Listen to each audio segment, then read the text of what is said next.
Whoever the murderer was, why would it be him?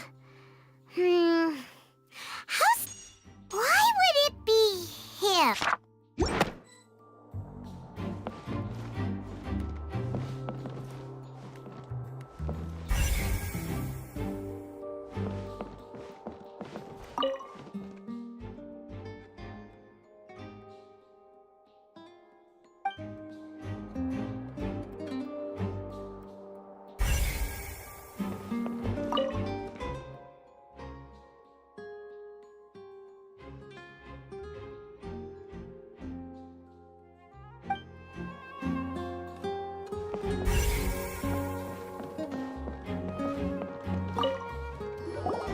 So this is the rope that broke and caused the water tank to fall.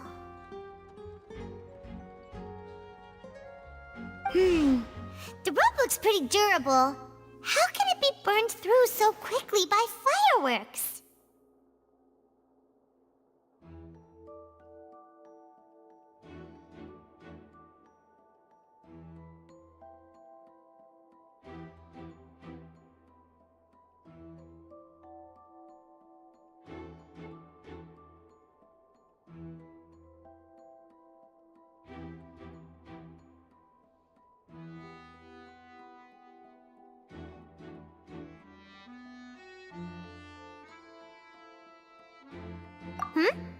Why are you suddenly so serious, Traveler?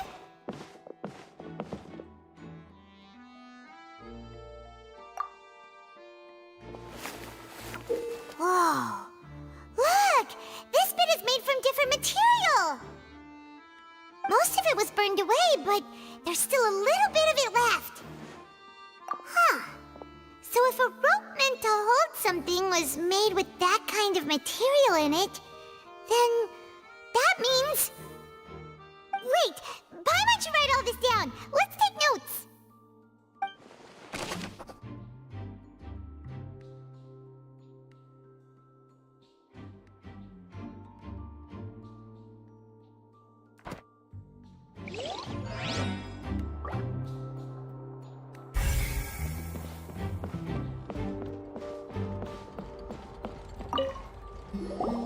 Hello there!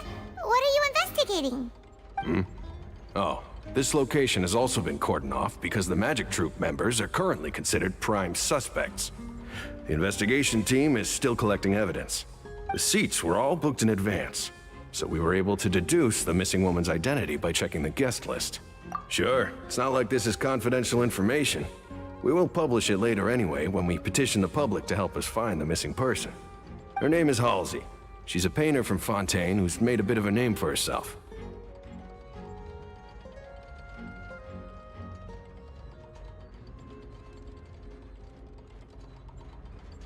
Apparently, she wasn't a regular at the Opera House, but she'd been feeling some pressure with her work lately, which made her decide to come see the magic show. The Magic Troop members all claim not to know her. We have looked into her social connections. It seems that she has no personal grievances or conflicts of interest with the suspects. Simply put, she wasn't related to the Magic Troop at all, which matches the features of the previous serial disappearances. Were the victims of previous cases also chosen at random? That's how it seems to us, in any case. Apart from the fact that they were all young women of around the same age range, there really weren't any other connections between them. Okay then. No need to be so formal. If you do happen to see the missing girl, please be sure to contact us. It is of utmost importance that we get to the bottom of these disappearances.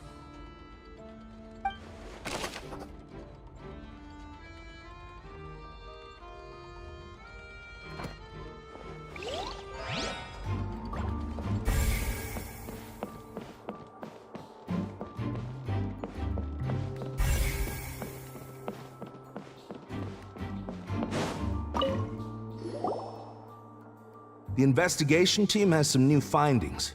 Turns out there's an issue with the random number selector after all. See, I told you. What if the machine picked some big guy's seat? You think the murderer would have still made his move then?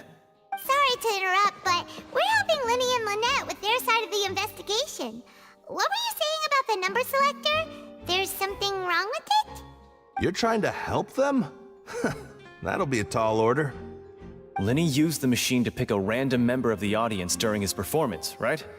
The lucky girl that later disappeared. Well, we thought there might be a serious problem with the machine, so we had it taken away for further inspection.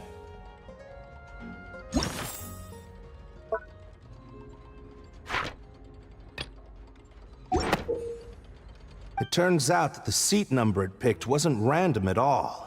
The machine picks that same number every time. I'm sure you already know that you have to make a reservation in advance to get a seat, regardless of whether it's a trial or some performance. In other words, Linny knew who would be sitting where from the very beginning. That much checks out. Linny reserved our seats for us, too. Bet you see why I was saying it'd be tough to make a case for Linny. Even though it's bad for Linny's case, Paimon had better write it down.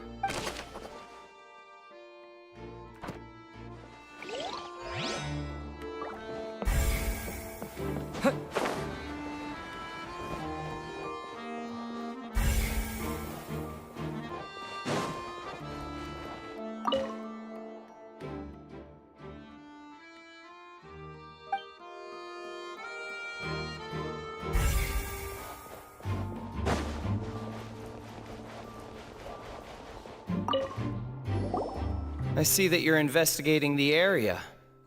Well, it just so happens that I'm interested too. If you find any new and interesting leads, be sure to share them with me, all right? We don't have too many thoughts yet. Then why don't I tell you my hypothesis first? The way I see it. And I'll start it with that loud thud. The thud? Oh, you mean the sound that happened during the countdown? Yes, exactly. It wasn't terribly loud, but I suspect that most people heard it. It's just that everyone was awaiting the results of Linny's trick with bated breath, so no one paid it much mind.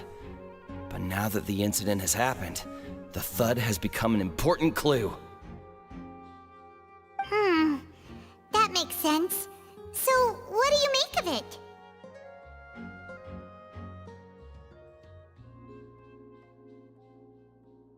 I'm of the opinion that it may have been the sound of Linny's accomplice. Lynette, perhaps. Jumping atop the water tank or something like that. And when the pyrotechnics went off, she cut the rope, sending the water tank crashing down. But wasn't the noise we heard too loud for that?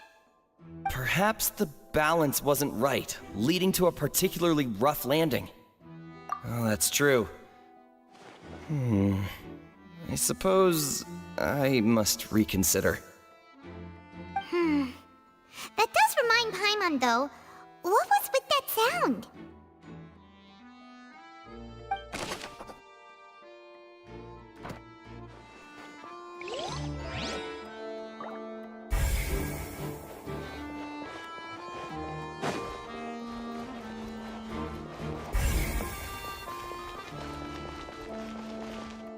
Linny's still talking to the guards. It seems he'll have a lot of explaining to do. I think someone will be assigned to monitor us later, but that's alright.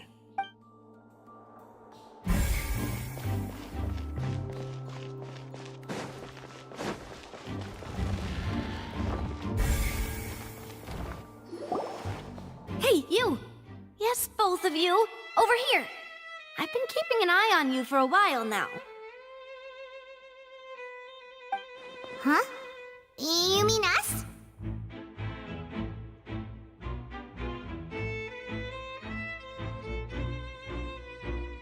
That's right.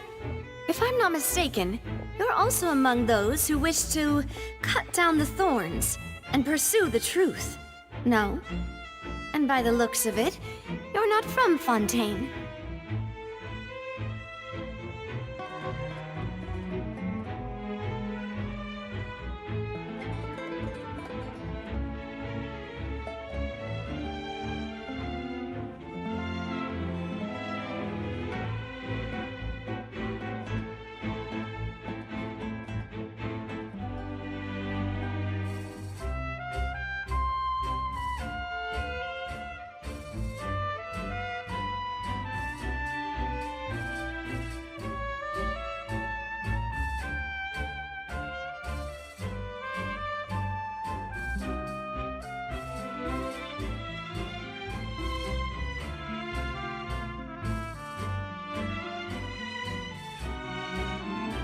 Well, you're right on the more about that one, but who are you?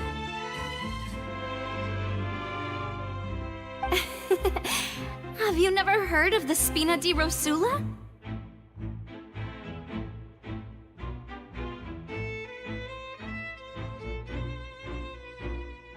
From mediating disputes and providing protection to solving conundrums, you name it, Spina di Rosula does it.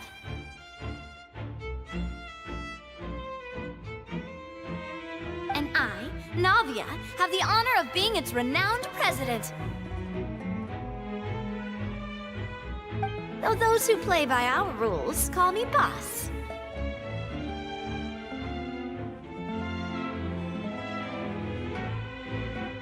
I'm Silver, her attendant. Pleased to meet you.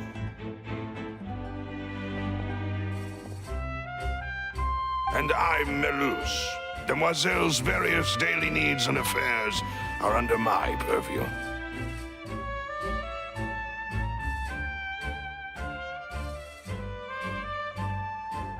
Huh?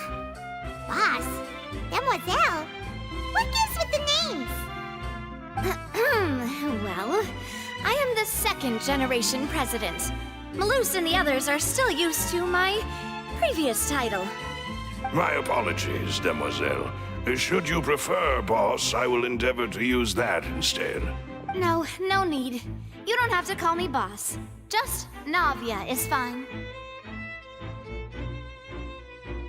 Okay, if you say so. Not that we're members of Spina di Rosula anyway.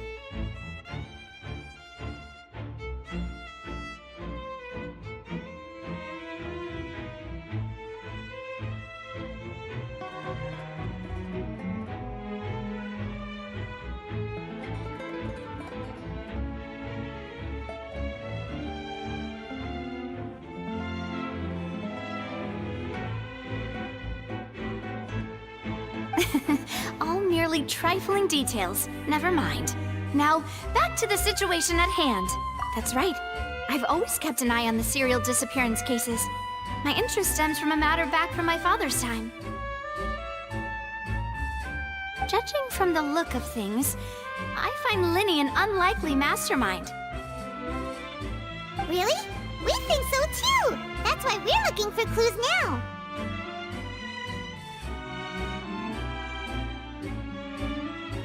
But how did you come to that conclusion?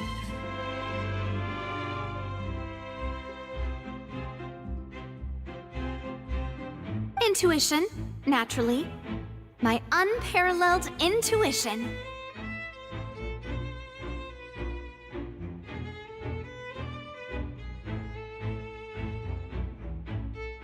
Farina sure was quick to point the finger at Linny without any decisive evidence whatsoever, wasn't she? But that's not uncommon for her. If you remember, the Justice had to interrupt her and ask if she was pressing charges just to keep her from getting carried away.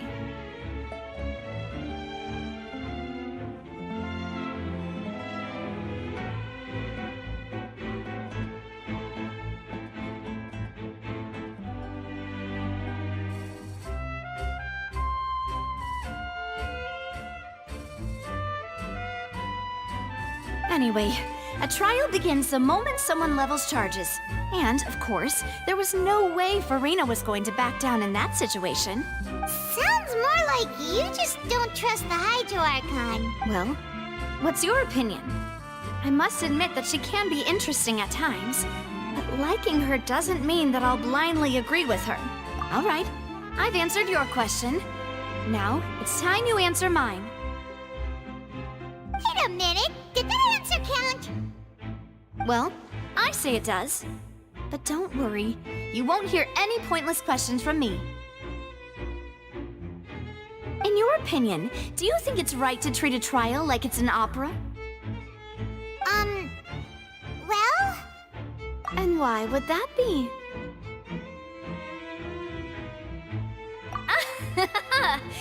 See, Silver and Malus? I told you they'd be different.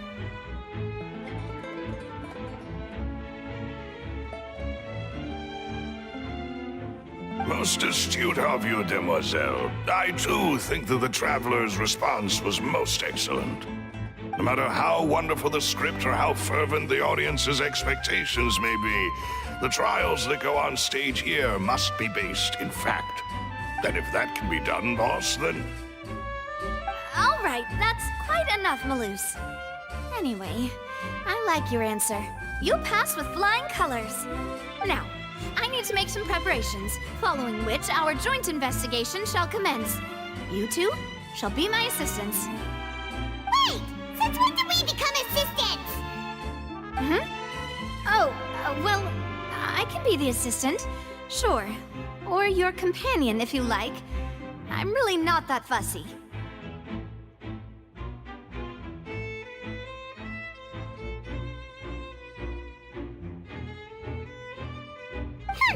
That's more like it.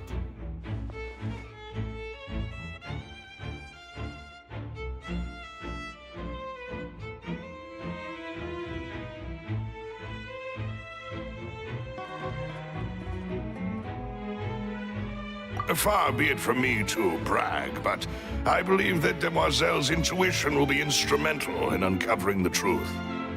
You wish to save a friend from false accusations, and we wish to unravel the disappearances.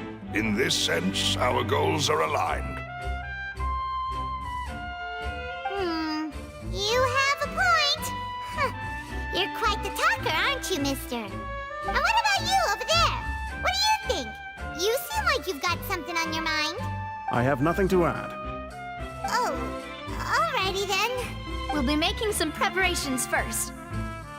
Just be sure to let us know if they start revealing Lenny's tricks. Thanks!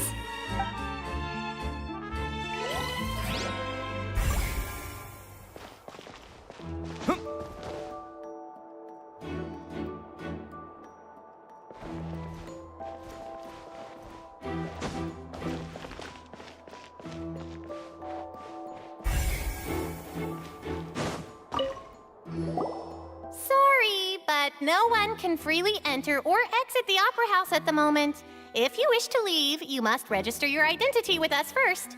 No, we're not leaving. We're representing Linny and Lynette as attorneys, so we're investigating the case. Were you always guarding this entrance? Yes, after the Chief Justice gave the order, everyone coming in or out must undergo a strict inspection. So, the missing girl couldn't have left from here, at least not from that point on. I doubt there was much opportunity then either. How can you be so sure, Well, because I was in charge of security near the entrance at that time. I couldn't see Linny's performance from here, which was quite a shame. Just my luck. But still, I did not abandon my post, and I stayed put no matter how loud the applause was. If someone had so much as even approached the door, I would have noticed it, let alone if they had tried to leave. We Melazines are good at that sort of thing, you know. So, it's safe to say the girl couldn't have left through here. Alright, thank you for your help. This will be useful info.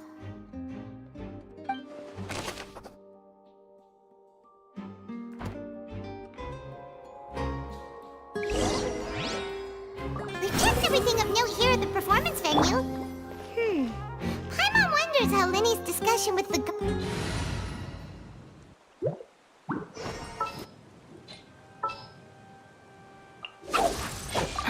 What'd they do this time?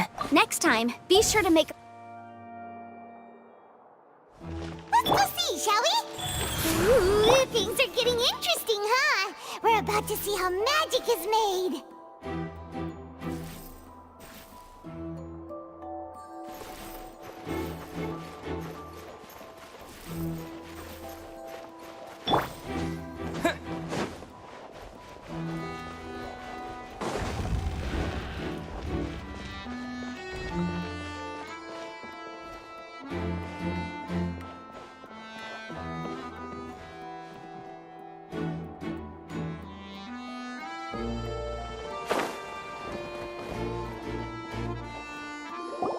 Understood. Then I will be going with you. Just so you're aware, I will be monitoring your actions and making notes as necessary. Very good. Thanks for being so agreeable. I'd pull a rose out of my hat as a gift for you if I could. You may spare the pleasantries. I'm just doing my job. You've arrived. Who's this? Me? I'm Spina di Rosula's guardian angel. If you've got a problem, I've got the firepower. Sorry, I got a little carried away there. Call me Navia. I'm a partner of theirs, and will be helping investigate this whole situation. And these are my companions. Would you mind if they join as well? Fine by me. Oh, new helpers? I would be most grateful.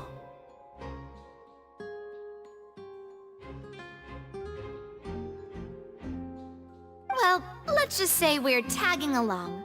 It's not every day you get to see the secrets behind magic performed on such a large scale. I appreciate your kind interest. Come with me. We'll be heading below stage. Huh? Below stage? Yes, a world of secrets is hidden beneath this magic box, prepared specifically for this switcheroo trick. But before I reveal everything, you should have a look first. Notice anything strange here?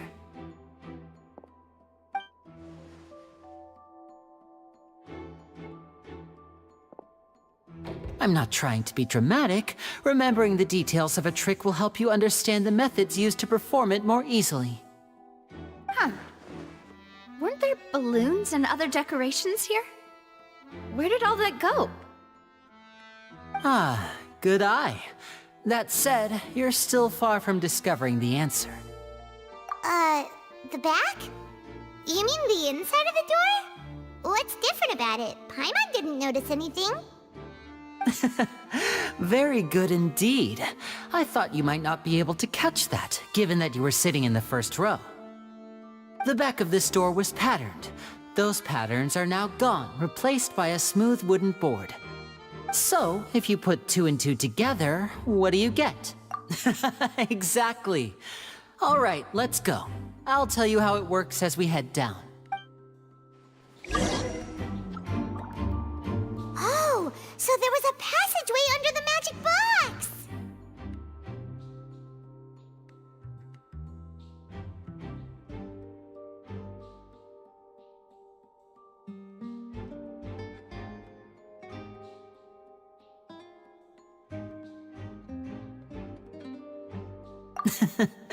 I knew you'd figure out most of it as soon as you saw this place.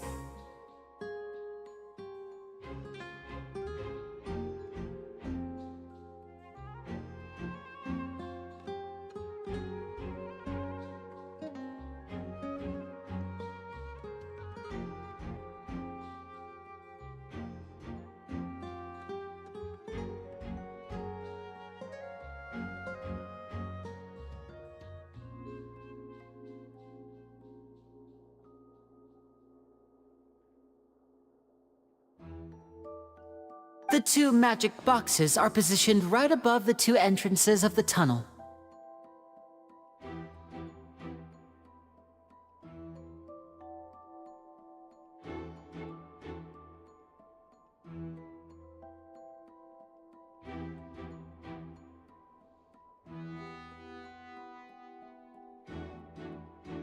See this flatbed trolley?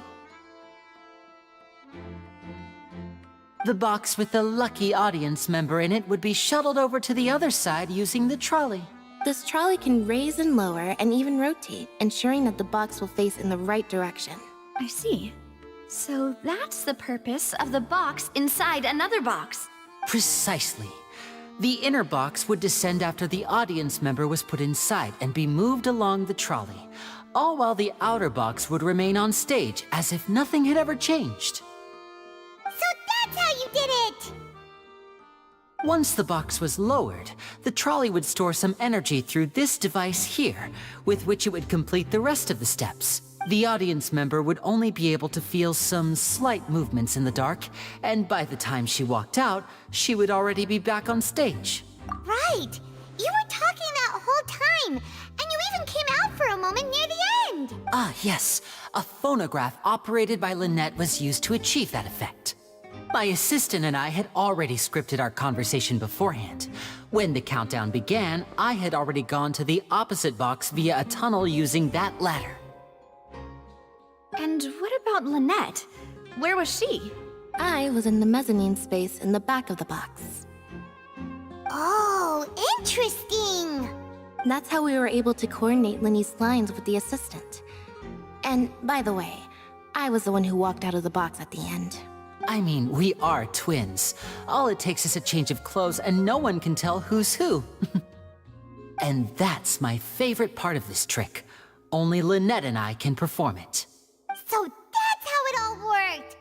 Wow, every detail you revealed was more amazing than the last! Lynette would briefly walk out of the box and then go back in, jumping into the tunnel and escaping before the box on the trolley could finish ascending. And then I walk out of the other box in the audience area, and the trick would be complete. The operative word here being would. But as you saw, Cal was in the box, not our audience member. She, on the other hand, mysteriously vanished. We really don't know how that happened. If not for that interlude, this would have been an astonishing trick. I probably never would have figured out how you pulled it off. And yet, to think that someone was able to use this magic trick to commit a crime. Could we have a look around? I think we can come up with some more leads. This is the scene of the crime, so Linny and Lynette are not permitted to stay here. I'll escort them back up. Yes, of course. No need to be so strict now. I won't disappear into thin air, you know. Thanks, everyone. We're counting on you.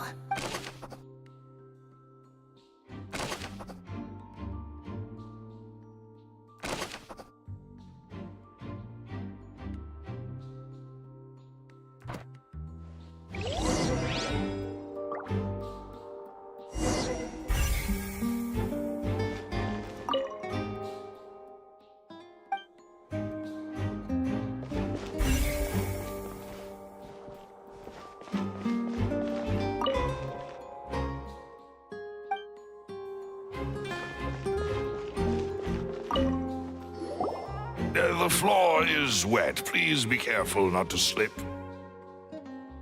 Speaking of which, why would there be water here? Oh, hi, my nose!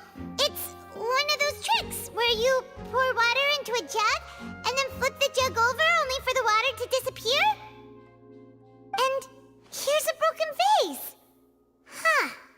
Did the trolley knock it down while moving? That can't be. The trolley moves along tracks from start to finish. It couldn't have hit the vase at this distance. Let's note this down too and think about it later.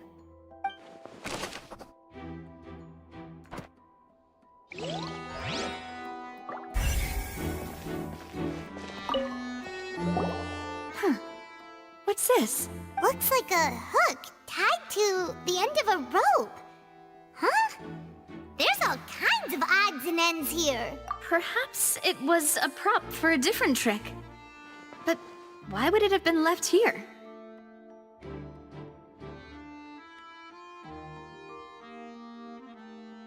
Whatever it is, let's make a note of it first.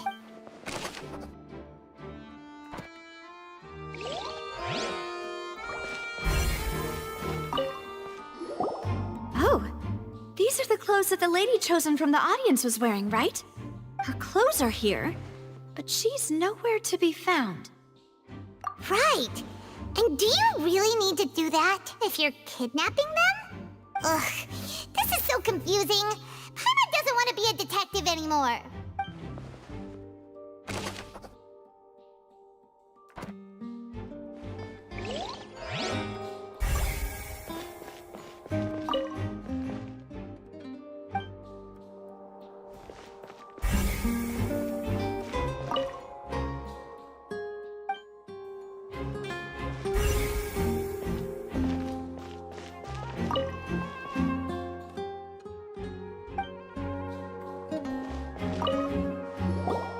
What is this place? It seems someone could fit through here. Could this have been the suspect's escape route? Alone, perhaps. But if they had to pull another person with them, the space would be too narrow. But there are no other ways in or out of here. Oh, you're right! Let Paimon write that down.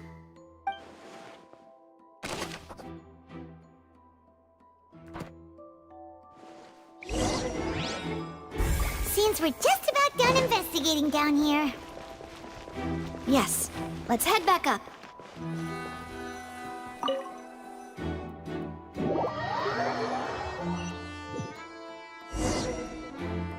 Well, we've ascertained the state of the crime scene. Let's find a place to sort out our findings once Malus returns. Seems to me that there are several things that don't add up here. Apologies for the wait, demoiselle. So, what did the guards say? Did the criminal escape through the vent? They believe the odds of that are very low, since the vent leads to the Opera House's basement. The guards have checked the area carefully. No one left through the basement during the performance or after the incident, and no one was found hiding there. So the tunnels become like a secret chamber then! You know, like the kind you usually see in novels! The plot thickens. Halsey's disappearance and Cowell's death are both quite inexplicable. No wonder Farina was so confident in her accusation. All the current evidence points toward Linny and Lynette. In other words, the charges are very likely to be upheld unless we make some considerable progress. Charges and then trial. So if the charges are upheld, they'll announce a sentence? That's right. This is how a trial goes in the Opera House. During the proceedings, the Chief Justice and the Oratrice will hear statements from both sides. That's right. This is how indemnitium is produced. The statements from both sides, the defenses from attorneys, witness testimonies, and even the audience's emotions will all be projected on the Oratrice.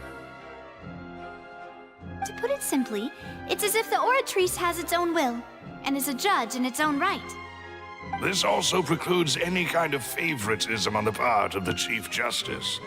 Not that this has ever happened anyway. Once both sides have finished speaking, the Chief Justice will make his final decision. This, too, will be used by the Oratrice as a reference. Then, finally, the Oratrice will be consulted by officials. The result it returns is the will of justice itself. Huh? So that machine is the one that actually decides? Paimon thought Neverlet called the shots. In practice, there is very little difference. Both have always come to the same judgment. Which is why people have great faith in the Chief Justice. Yes, the guards also asked me to convey that none of us will be allowed to leave this place before the trial. Huh? Why? Because we've chosen to act as the twins' proxies. That makes us persons related to the case. They're concerned that we might be colluding with outside parties, or that we might find outside help to disrupt the case. And even if that were not so, it could prove problematic if we happen to spread key information about the case ahead of time. I'm ready to break out at any time. Whoa! There's no need for that! Paimon thinks they have a point. That said, are they providing food? Of course. I just hope you don't mind the lack of options. I'm afraid that catering to all tastes is not in the cards, nor is any guarantee of balanced nutrition. In that case, let's just sort out our findings together here. Pity. I was hoping to take you to try some of Fontaine's famous desserts, too. I mean, what better way to properly think through our findings than over some tea and sweets? Huh. Breaking out suddenly doesn't seem like such a bad idea after all. Just kidding, just kidding. Paimon will still do her best, even if there are no snacks. What do you mean, no snacks? Of course we'll have snacks. If we cannot buy some, then we'll simply make some. Huh? Here? But how? Understood, Demoiselle. Everyone, please come with me.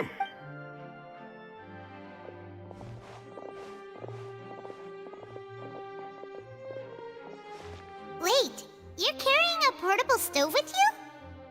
Yes, I must be prepared to meet the Demoiselle's baking needs whenever the fancy strikes her.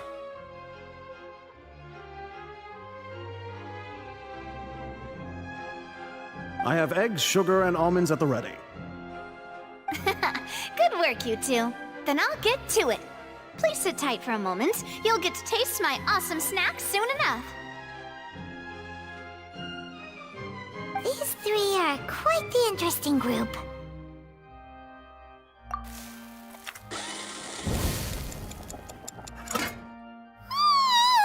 And Paimon thought it smelled good while it was still in the oven!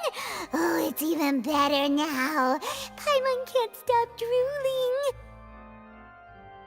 From the way you had these two guys carrying all that stuff around, Paimon thought you'd have them do more during the baking process. But you ended up doing the entire thing by yourself! Beating the egg whites, grinding almonds, everything!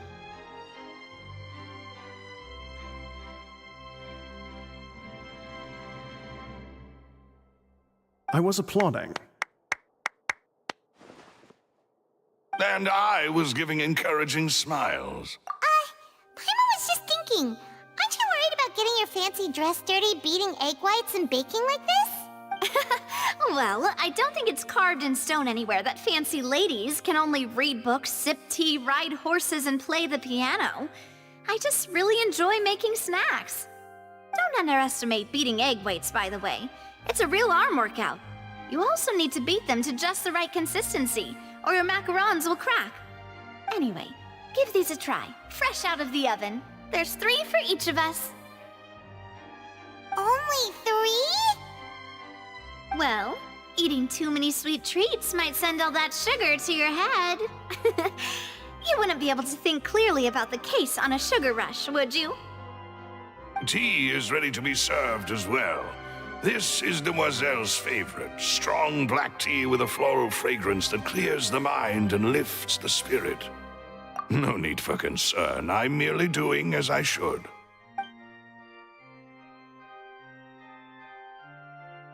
All right then, down to business. As Paimon mentioned previously, the tunnel seems to be something of a secret chamber. However, we can assume that Linny and Lynette were not alone within it. Some criminal also occupied its sealed confines. The magician twins could have committed the crimes, of course, but they lack any logical motive.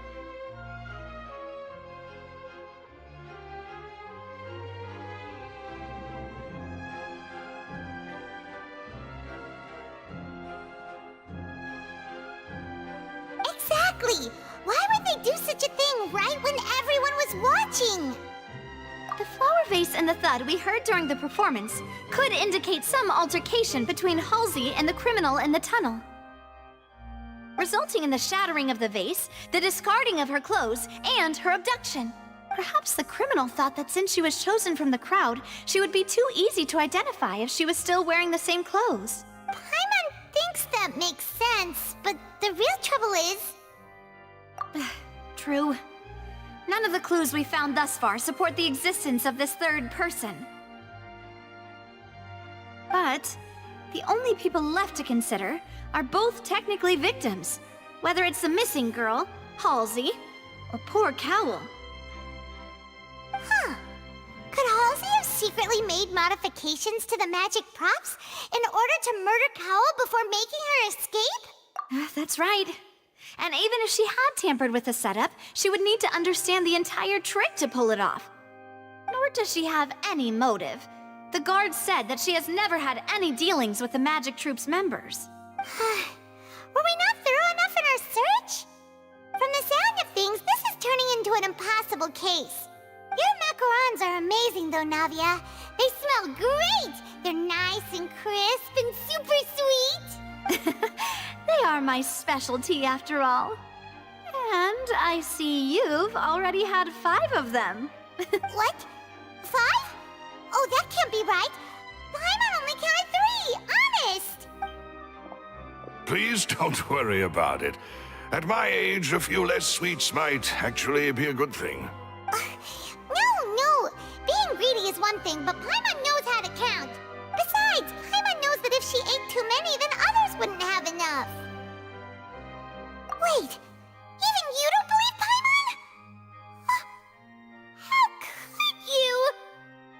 If Paimon ate those 2 extra macarons, then may they turn into stone in her stomach! All right, we get it. Well, I suppose one of us might have gotten too engrossed in our chat and eaten them by mistake. No big deal. Malus, set up the stove again if you would. Huh? What are you doing? Making sure everyone gets 3 macarons, of course. Exactly. We don't want to trouble you. As you wish, demoiselle. And I have the egg, sugar, and almonds. Well, this really is your hobby, huh?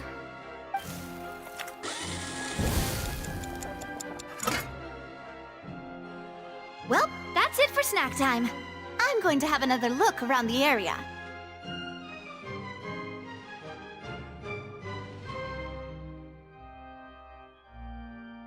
I don't know what we're looking for yet, but we've still got some time. As attorneys, I suggest the 2 of you think the case over again. It would be awkward if you got all tongue-tied on stage during the trial. Alright, thanks for your help, and for the snacks. It was nothing. A small task for the Spina di Rosula. Silver, Malus, it's time to go. I'll be back if I find anything new.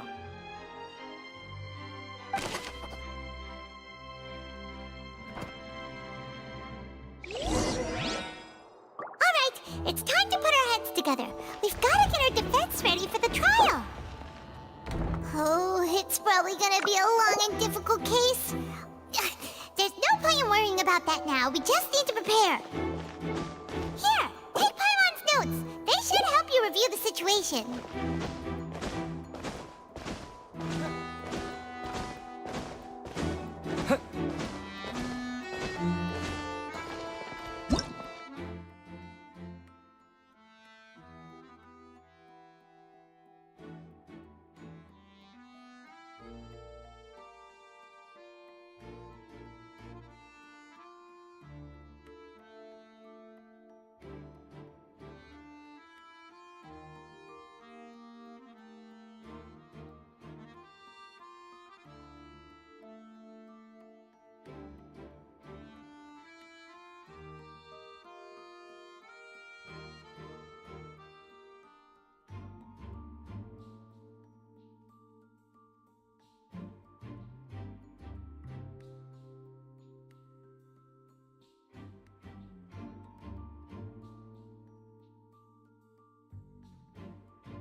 My apologies. Over here. Embrace the ice.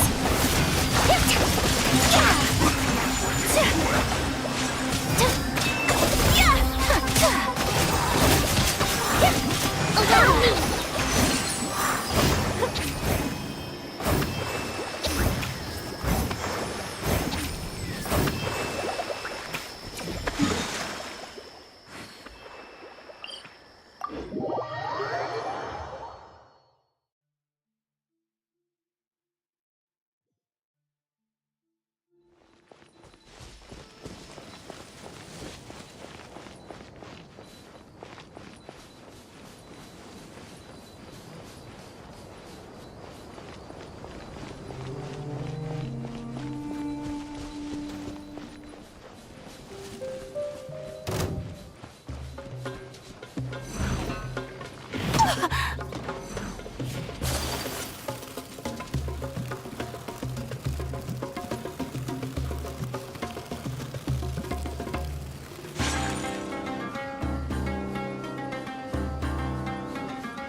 Teamwork is dreamwork!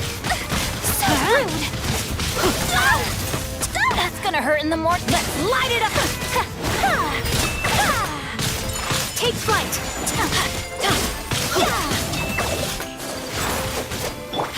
Opening box of Adepti-Trix. I'm going in!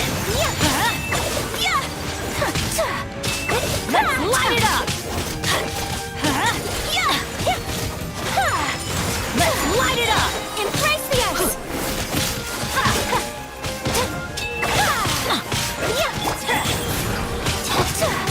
Everybody stand back!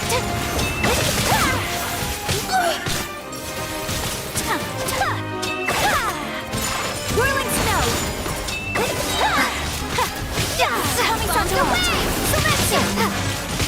Sacred name, fortune preserve. Go! I'm going in! Hey, pick on someone your own size!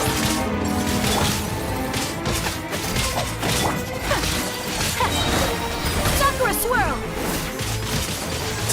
Let's light it up! Teamwork is whirling snow!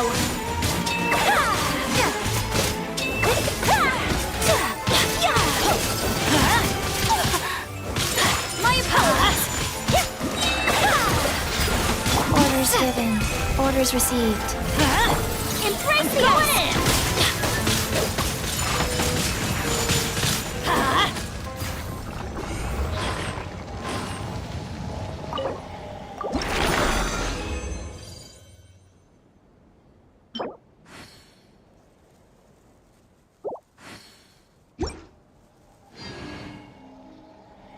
Benny's adventure team, assemble! A blade embraces its duty, as a jeweler cherishes their gems.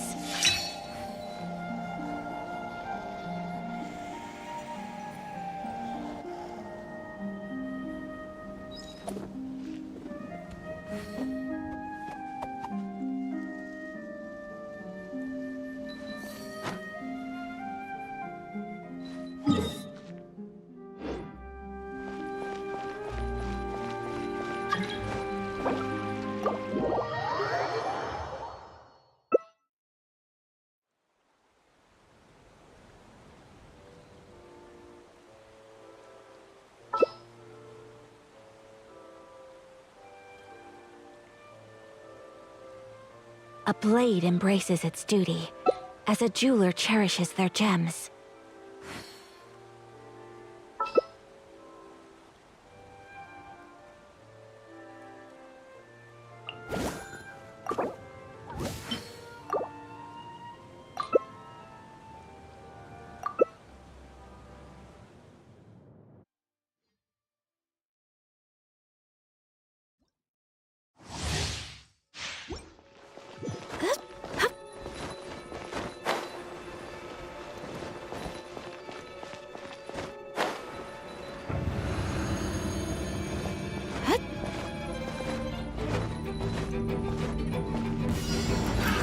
Another test. Into the wind! One with wind and cloud!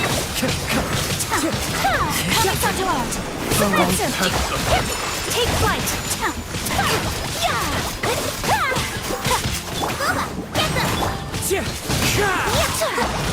Whirling snow!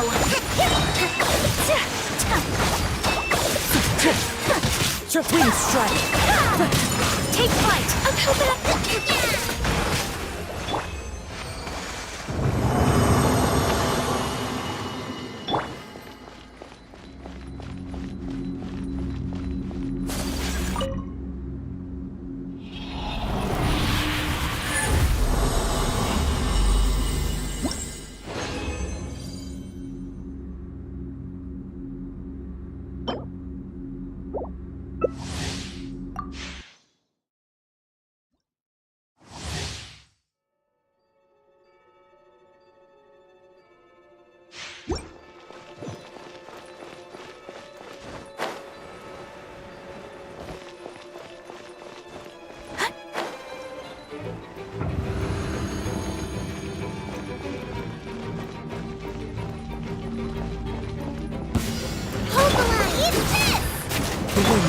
My apologies!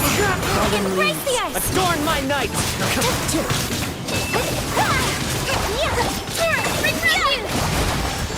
Take flight!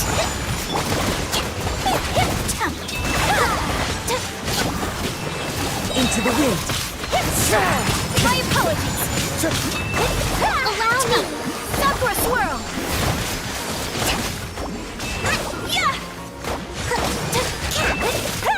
Whirling!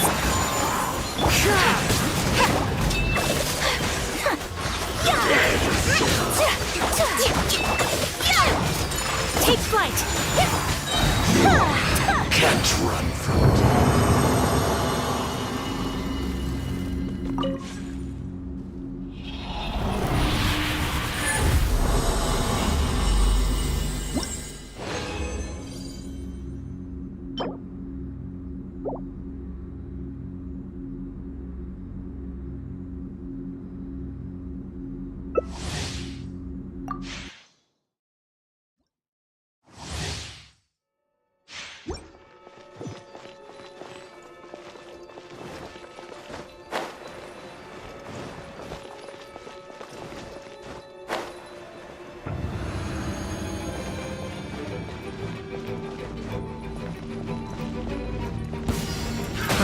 Another test subject. Nice and spicy! One with wind and cloud! Embrace the ice! One with nature! Whirling snow! Fry pan into... Hold the line! Let's move on. Take flight! Sakura swirl! My apologies!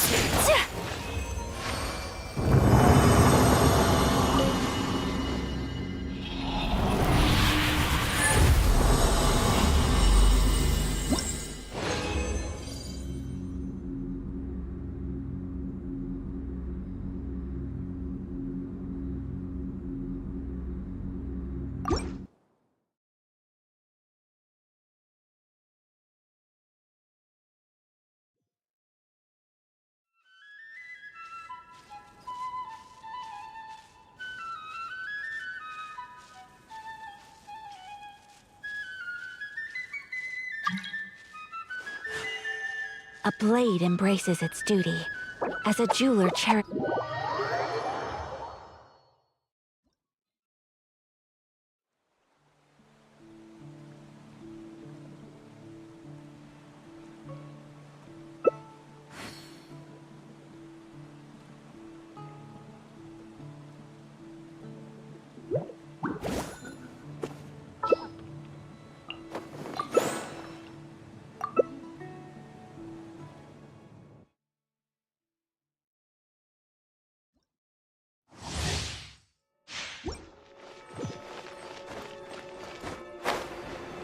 Let's move out.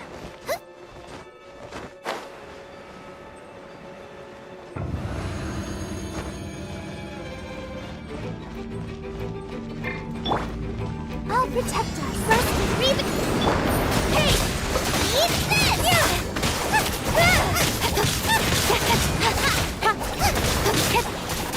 Speed of light! With sword comes shadow.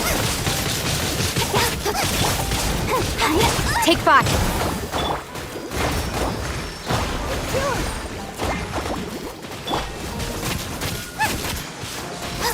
Nova, get them!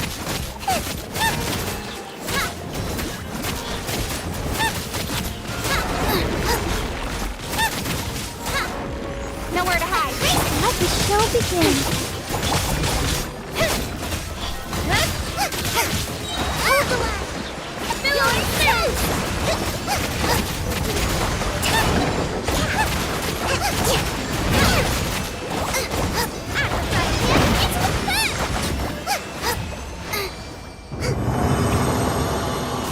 Let's move out.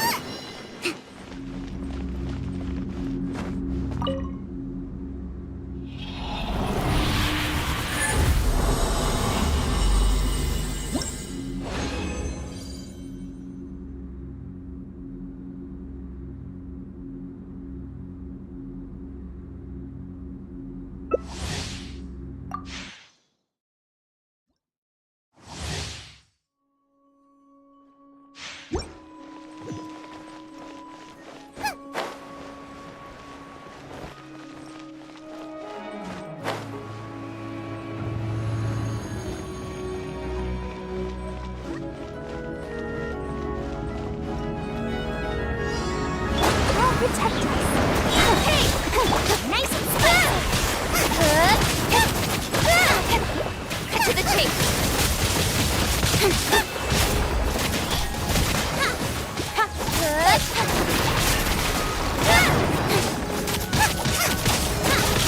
Speed of light. Hey!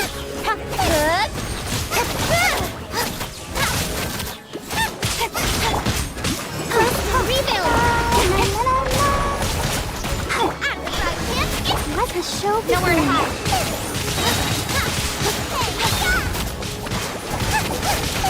Incoming. Nova, get them! Don't blink. Cut to the chase.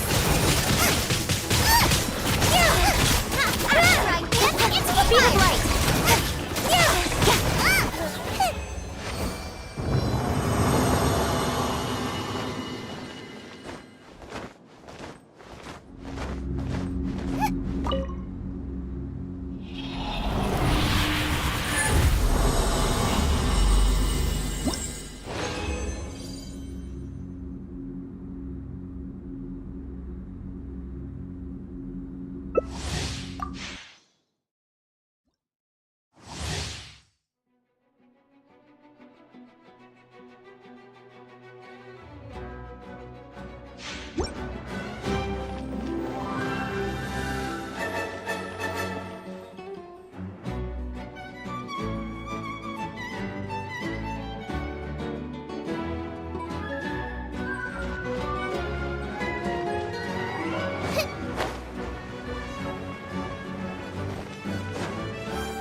Ready, steady, go!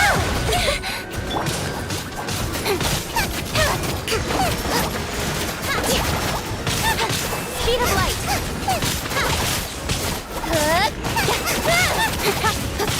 Torrent, bring refuge! Nova, get them! They'll protect us!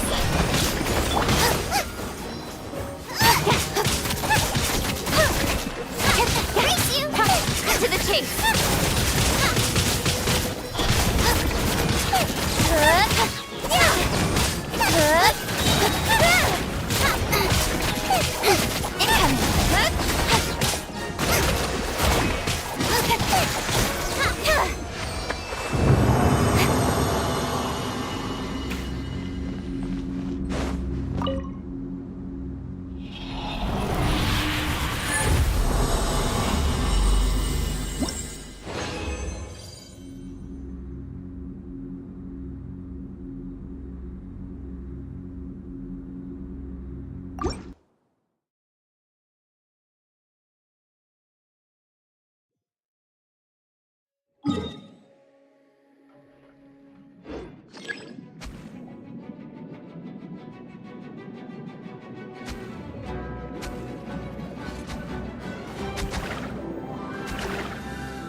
the plan.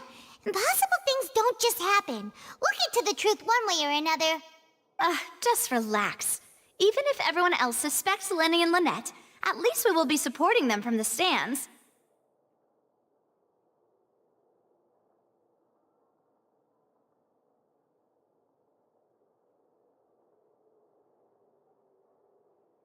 Besides, I doubt Farina understands any more about what happened than we do. Thanks, Navia. Well, we'll be going then. Best of luck to you.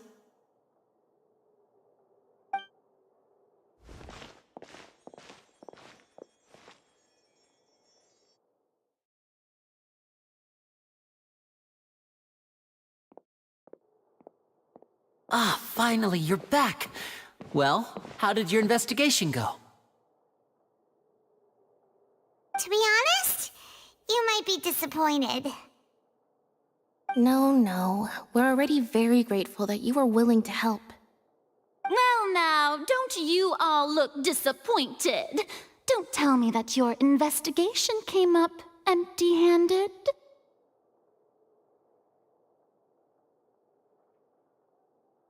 That was to be expected, of course.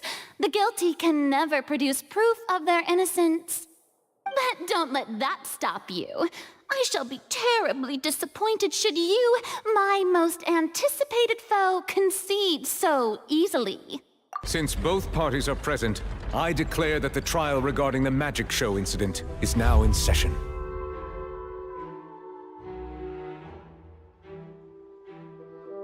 Firstly, in order for the audience to understand the causes and results of the incident, could we please have Mr. Linney explain the trick?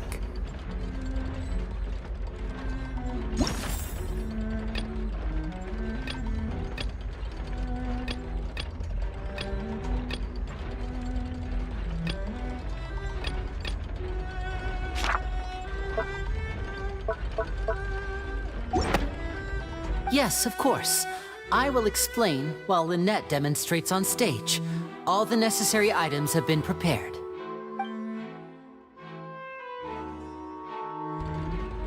Thank you, Mr. Linney.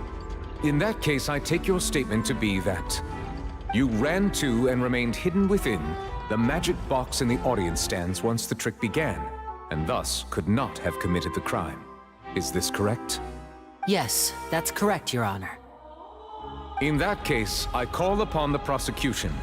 Lady Farina, do you wish to refute his statement in any way? Why, of course I do. Allow me to take the first shot and break this case wide open. Mr. Linney is clearly lying. There is no way you could have been in the box the whole time if you were to abduct Halsey and murder Cowell. In fact, I'd say you were hardly in that tunnel at all.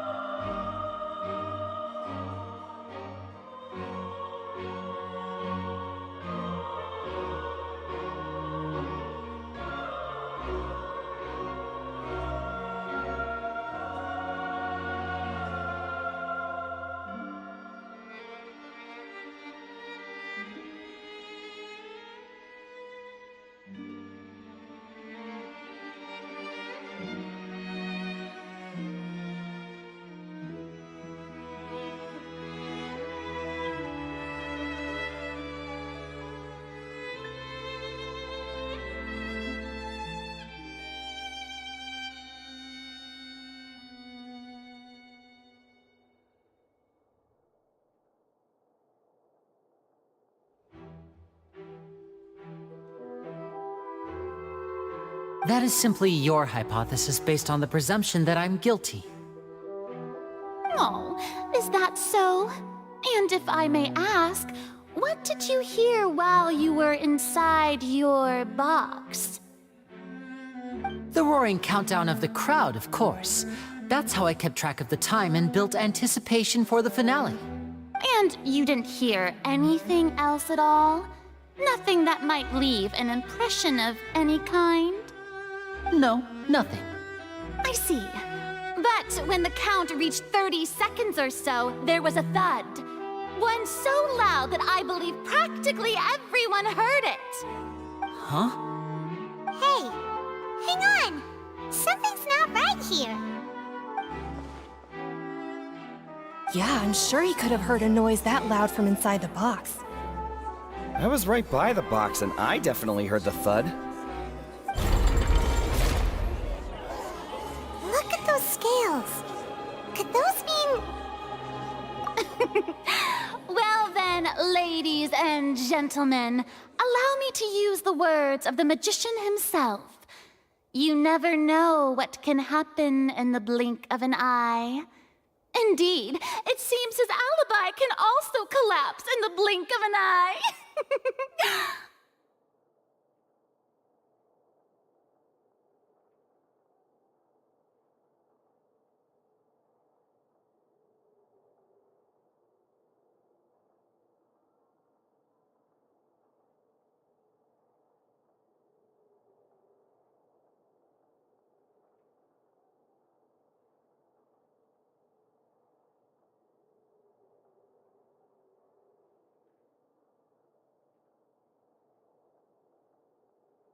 Of course, I have armed myself to do far more than smash your alibi. Confidence cannot go unfounded, and my foundations are rock solid. Tell me, aren't you and Lynette actually from the House of the Hearth? The House of the Hearth?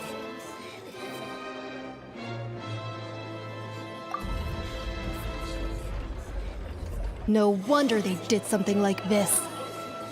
So the serial disappearances were the Fatsui's doing. Now it all makes sense. I've got a feeling that what happened on stage probably wasn't just an accident.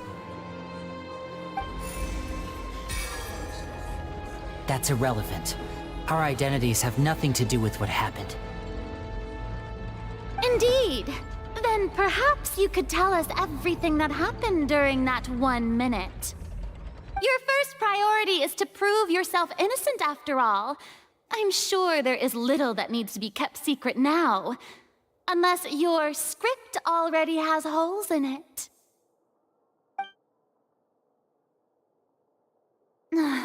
The Outlander is speechless. My, oh my, don't they look flabbergasted? Now comes the infighting and discord, I suppose. This was almost too easy. Good thing I made all those preparations. Seems the all-nighter I pulled last night is really paying off. Hey, Linny! Why didn't you tell us this before? Order! Order! Mr. Linney, allow me to re-establish the facts. Lady Farina has raised 2 points. First, when the thud was heard in the Opera House, you were neither in the box nor the tunnel. Second, you and Ms. Lynette are both members of the House of the Hearth. Are these claims true?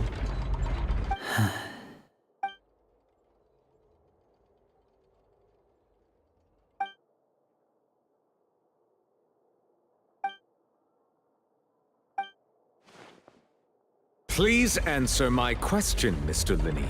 I'm sorry. Yes, they're true, Your Honor. I knew it! Well, that's it. We might as well move on to the sentencing already.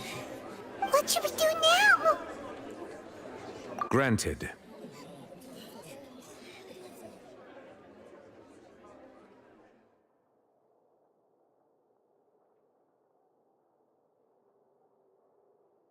In that case, what is your request? Is that really necessary? They're already as good as guilty. The defendant deceived their own attorneys. What is there left to discuss? Order! Order, I say! Your request is reasonable, and we shall adjourn. This trial will reconvene in 1 hour. So you would stick to Mr. Linney's defense even after knowing what you do now? You certainly have more professionalism than I thought. In that case, my dear audience, Let's allow the joy of victory to steep for a little while longer.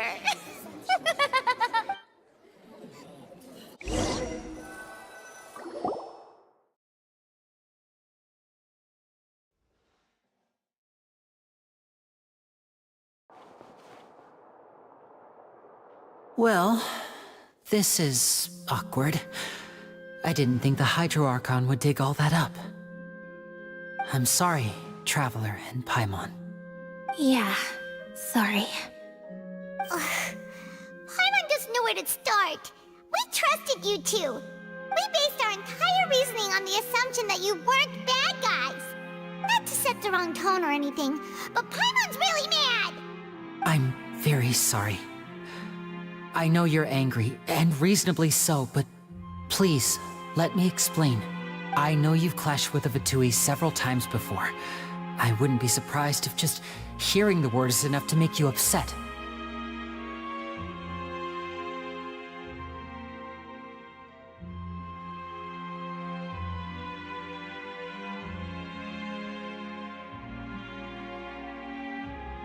But our organization is very, very large, and the Harbingers have very different personalities and goals.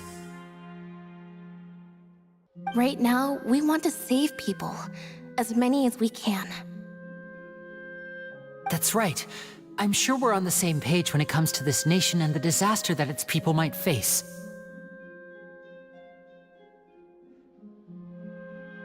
I knew if it weren't for our respective identities, we could become good friends.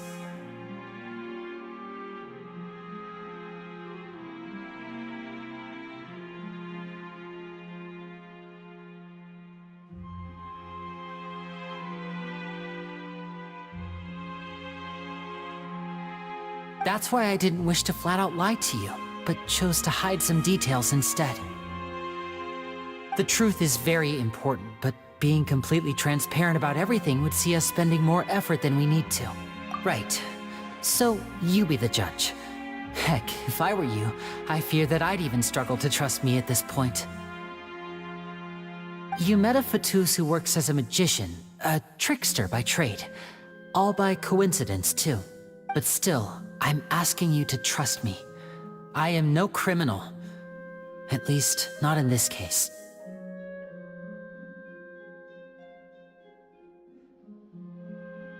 Sorry. Please forgive us. Well, you both say that, but...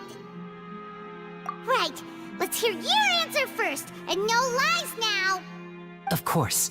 I'll answer any question you ask. We've been trying to find out how the Oratrice operates. We want to know why it has a consciousness. Why can it deliver sentences accurately? During our investigations, we learned that the machine's core is beneath it. From that moment on, Lynette and I have been designing this box swap trick, with the objective of getting close to the core. Is that why you needed a whole minute? That's right. In truth, the audience would take about 75 seconds to count down from 60, while I would only need 15 to get to the opposite box. So, after jumping into the tunnel, I accessed the Opera House basement via the vent, and went to investigate the room in which the core is stored. That air vent was created during the construction of the tunnel specifically to execute this step. Well, nothing. As soon as I reached that room and was about to investigate, I heard someone's voice. Which should have been impossible, of course. I was quite certain that I was the only one in the room. That voice seemed to recognize me and tried to speak to me. I chose to err on the side of caution and retreated the way I came. On the way back, I saw the broken vase and the clothes on the ground, but the countdown was almost finished, so there wasn't time to give it any thought. After that, the homicide occurred just as you saw. Well, that explains why you didn't hear the thud. Because of that prophecy I told you about, of course. We must know all we can about this nation's secrets in order to deal with that prophesized crisis. That's the only way we can save everyone. So, there you have it. The whole truth. I swear, I didn't hide anything from you this time. It was never my wish to proceed under this cloud of mistrust either. But like I said earlier, you can be the judge. If you want to leave because you don't trust the Fatui, there's nothing I can do to stop you. Well, Traveler, you decide. Paimon will follow your lead however you choose.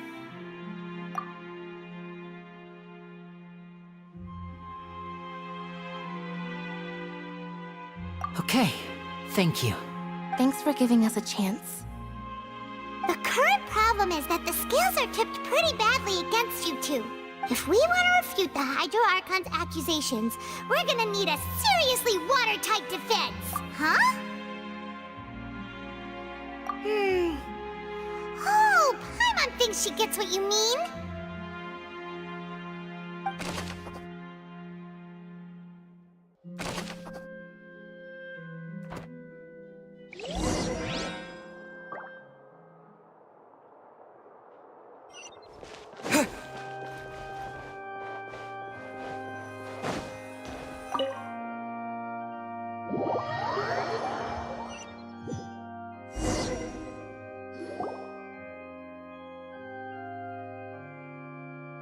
Both parties have returned to their positions.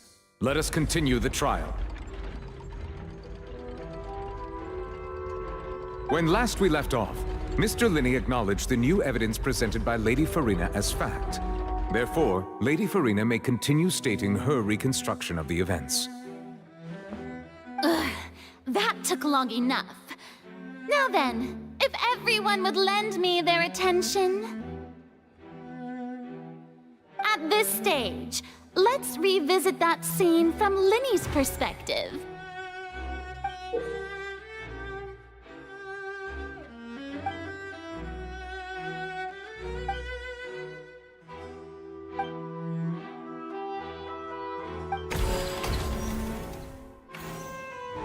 As the countdown began, he entered the tunnel. When the flatbed trolley passed, he opened the box and got into an altercation with Halsey, which caused the loud thud. He did not realize that this sound could be heard by everyone in the opera house, which is why he claimed earlier that he could not hear the sound.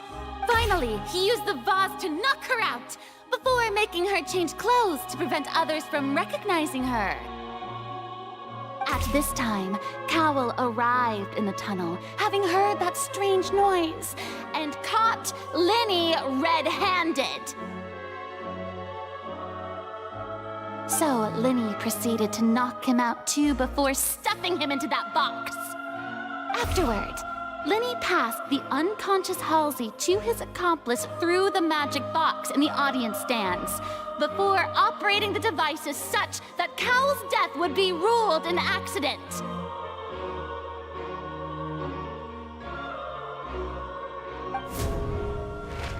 And there you have it. That's the truth behind what happened. Does the defendant's side have any objections to Lady Farina's description of the events? The key to refuting Lady Farina is the order of events, what Linney experienced, and what he saw.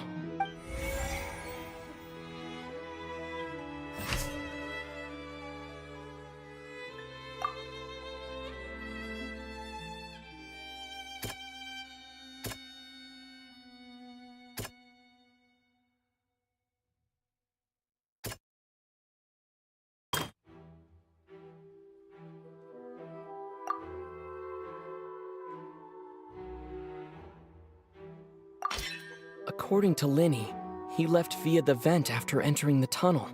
He couldn't have had that altercation with Halsey.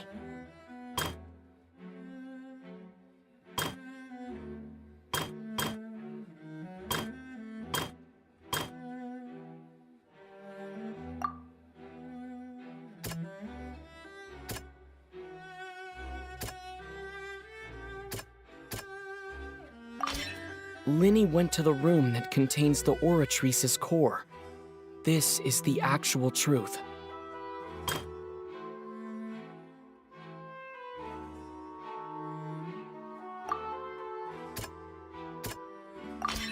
Linney did not take part in the underground altercation. He only witnessed traces of the aftermath. Attention! Ace Detective Paimon has something to say! When the countdown started, Linney did indeed go into the tunnel. But he immediately immediately used a vent to access the Opera House basement, which is where the underground core of the Oratrice is stored. Once he reached that area, he heard a voice in what should have been an empty room. Since he felt something was amiss, he returned immediately. The crime scene had already developed by the time he reached the tunnel again, and in order to complete the magic trick, he did not remain there for any length of time. Finally, he reached the surface, and that was when the accident happened from his point of view. Therefore, he's innocent!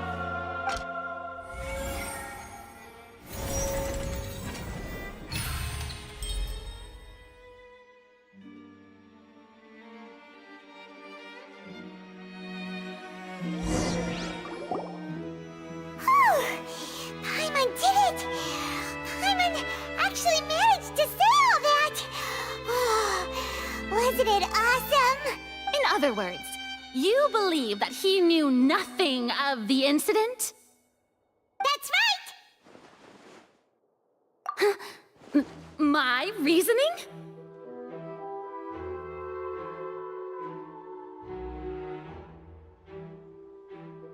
If that's the case, then if Cowell hadn't entered the tunnel, who was the entire setup meant to kill? Assuming that what you say is true, Linny only needed to kidnap the young girl to cause a new disappearance case. What would the point of killing someone on stage be? Oh, they have a point. That's right, you tell him! And that's why they're partners of mine. They've managed to turn things around. Oh, well, your denial is very strident, I'll give you that. But what proof do you have to back your claims? Of course I do. If he had been in the magic box the whole time, how could he have not heard that sound? Why do you ask? You're saying that he wasn't?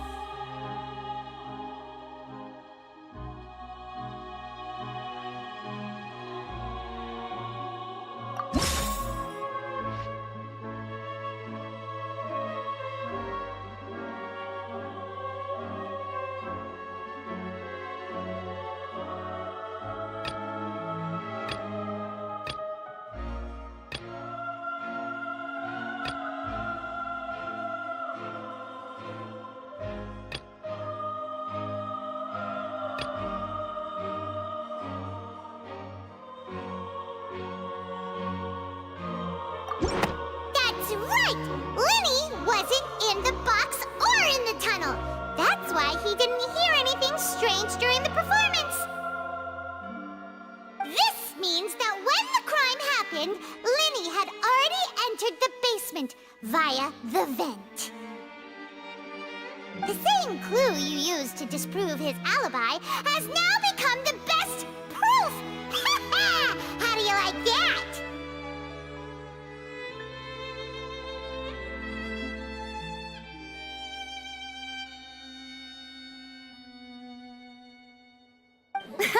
Well played. To think you'd use such logic.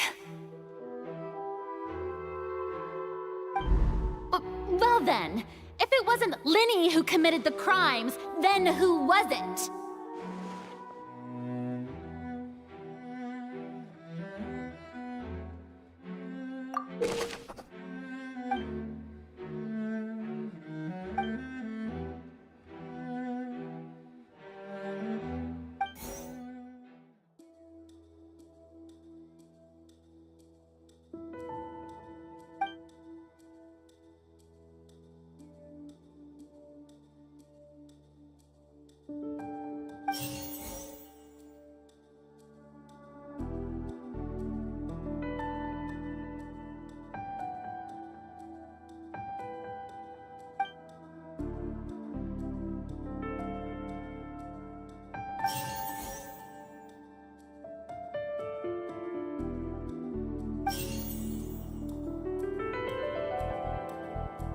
Could there have been a third person involved?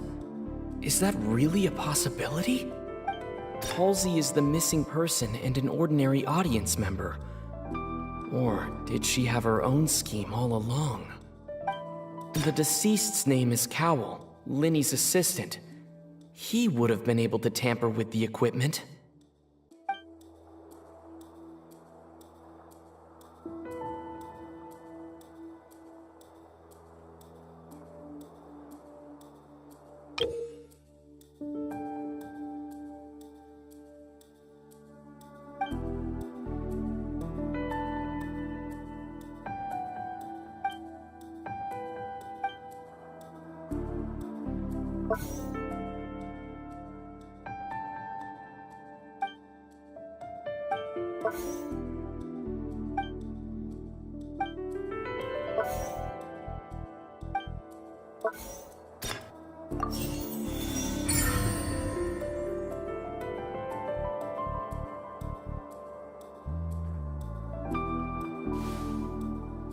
Huh? That can't be right. Are you serious? The killer was, in fact, Cowell, the deceased! Oh, is that so? How interesting! Let's hear your reasoning then. What I must do next is recreate the truth. What Cowell did, and how he went from would-be perpetrator to victim.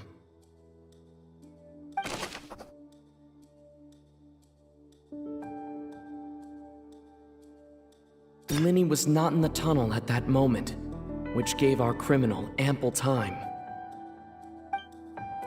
The sound we heard may have come from... Linny was not in the tunnel at that... The sound we heard may have come from a clash. The deceased's name is Cowell, Linny's No one entered or left the Opera House through its Halsey's clothing was in the tunnel. It would have been tough for both people to fit into that vent. They would likely have... No one entered or left the Opera House through its entrances.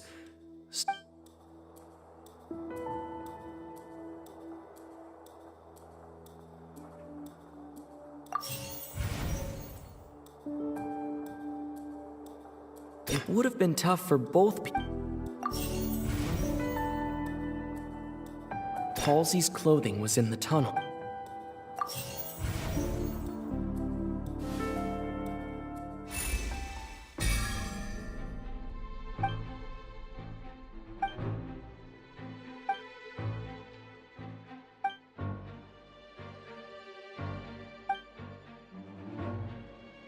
What's wrong, Traveler? Are you still having trouble figuring things out? I see how it is. Look, since we're at a dead end, why not consider a different track? Just like the trick as it transpired, the end result must have been utterly different from the magician's initial design. If only we knew how Halsey disappeared. Well, that would be nice, but the tunnel only has 3 exits, and none of them seem very likely. And it's not like this is a magic trick where you can just make a real live person disappear. You know, like you did from that water tank, Lynette.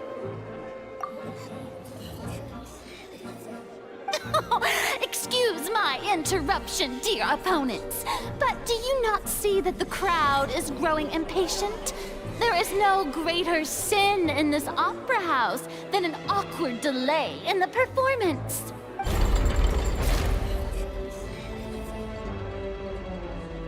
If the defense is unable to make further effective arguments, we will move on to the next stage of the trial. Linny was not in the tunnel at that moment, which gave our criminal ample time. The sound we heard may have come from a clash between the missing Halsey and the criminal. The deceased's name is Cowell, Linny's assistant. He would have been able to tamper with the equipment. The vase was not broken by chance. It was used to cover important evidence. The water.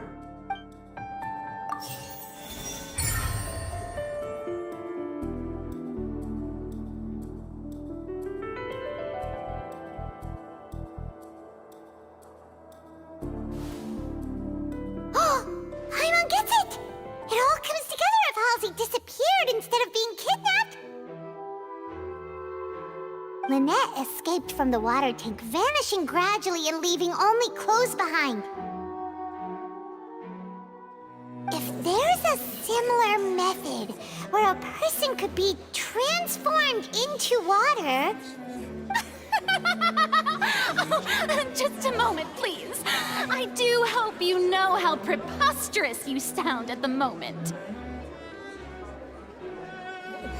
How could a person ever be transformed into water?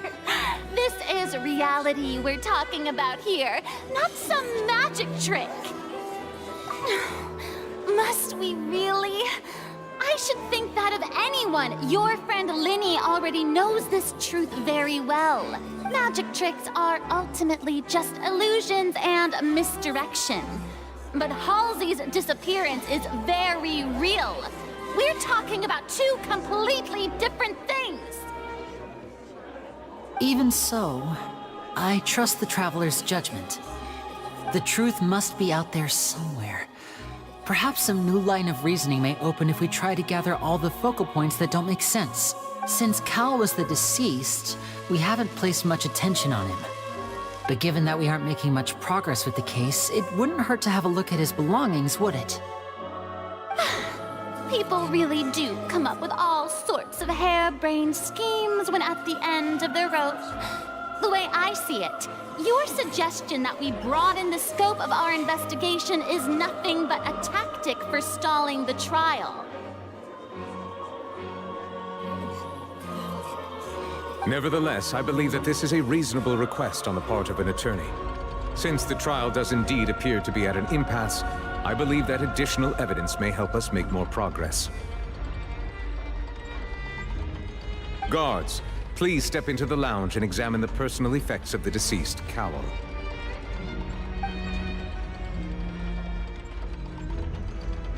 We are still examining the items, but we have already made critical progress that we feel must be shared with everyone post-haste.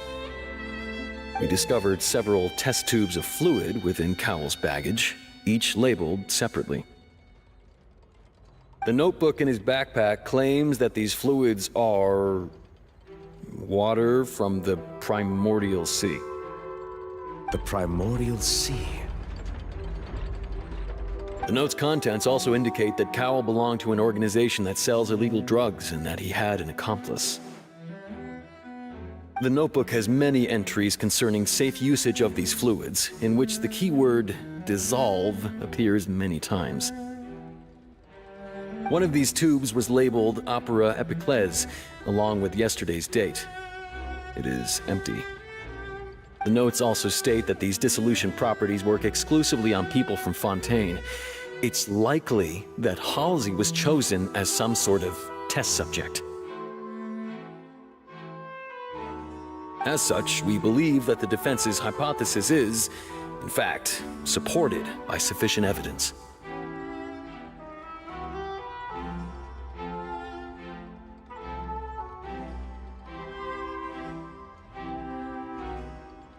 You've got to be kidding!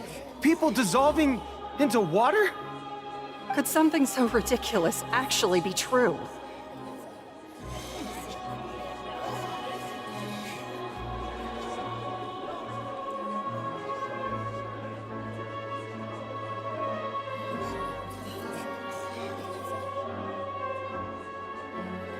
Wait a moment. This reminds me of a certain prophecy, but it's just a coincidence, isn't it?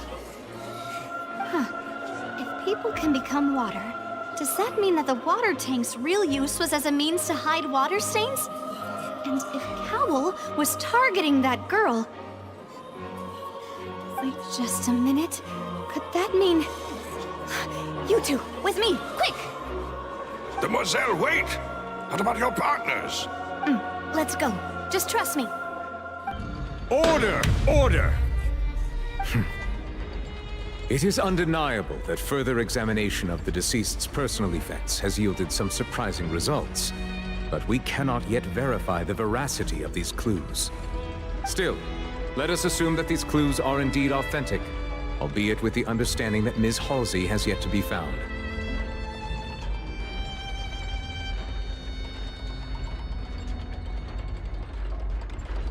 Guards, Please continue examining the items along these lines.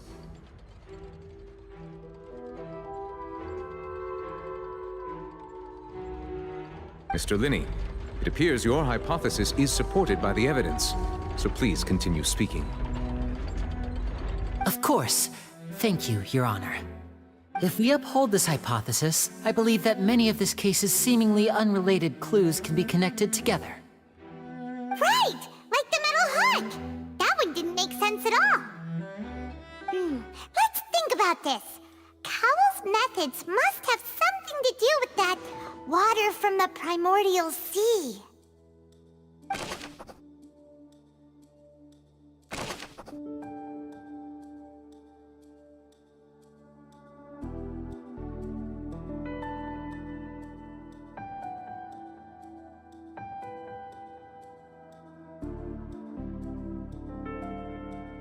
The deceased's name is Cowell.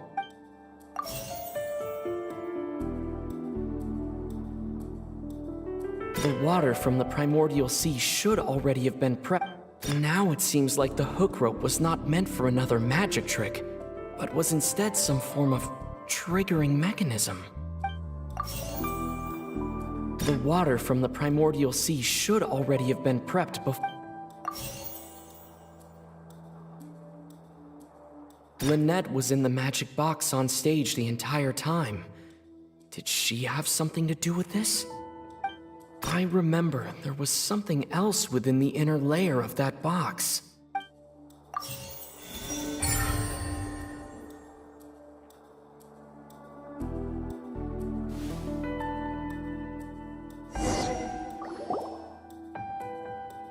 Ahem! It's Ace Detective Paimon's time to shine again! In the original plan, Cowell would tamper with the water tank rope and the number selector securing his target. When the magic box containing Halsey was lowered, the metal hook would retract gradually and pierce the balloon at the top of the box. When the balloon attached to the box popped, the water from the primordial seed inside it would pour down and dissolve Halsey. Afterward, Cowell would enter the tunnel and break the flower vase to conceal the water inside the tunnel, with the remaining evidence being covered up by the water tank on stage. But he encountered something unexpected in the tunnel, and wound up being fatally hit by the same water tank he meant to use to cover his tracks. Huh. That does make sense. That actually links together a lot of the more confusing pieces of evidence.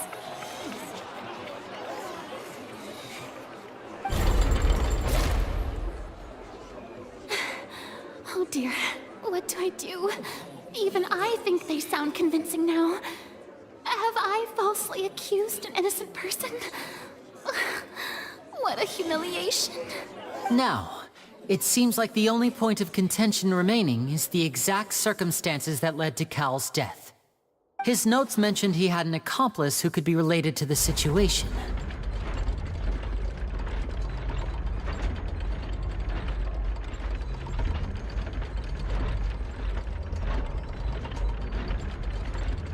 On that note, the guards have just contacted me indicating that they uncovered new evidence. I shall now invite him on stage to share it with us. Thank you, Your Honor. We were just inspecting the luggage of the other people involved in this case. And we found an identical sample of the water from the primordial sea among Linny's personal effects. What? That can't be. Oh, I see. Well, how wonderfully comedic to have your own counterattack only to come back and wound you. Does this not clear all doubt? My dear citizens, my loyal audience, allow me to present my reasoning and bring this performance to a swift close.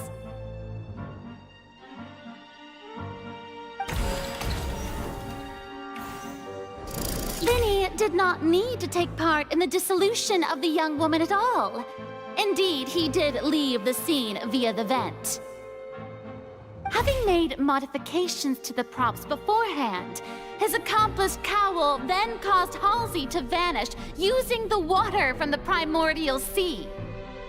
But upon his return, in cruel avarice, Linny desired sole credit and prepared to do away with his partner in crime.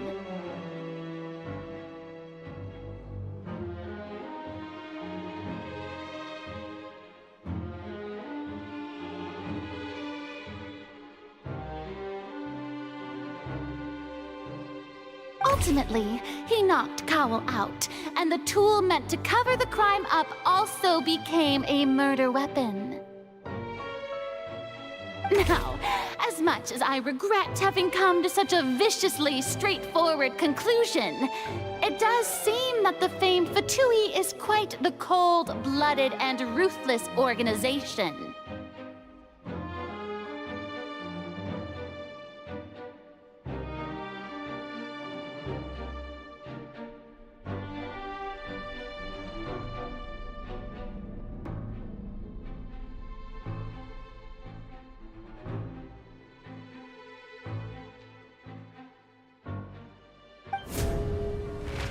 Am I right, Mr. Linny? We've used up all the evidence we collected. There's no way for us to make a rebuttal here. Is this the end of the road?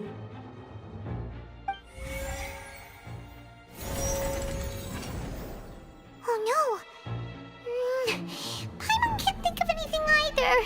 It doesn't look like there's any way around this. Seems using the water as new evidence was too good a move. Why did this have to happen now? I think we've all seen enough now, and we have ample witnesses to my flawless reasoning. I believe this is indeed the finale.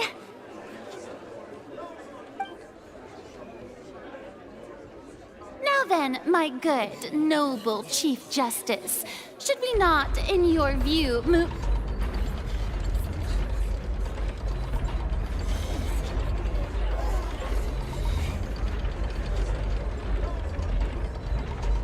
Excuse me, everyone, but I must interject. Miss, I must ask you not to shout, and to respect the ongoing legal proceedings. Oh, come on. Don't be hasty. I have a good reason for interrupting, you know.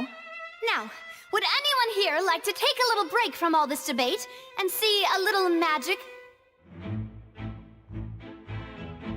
I'll show you an amazing trick.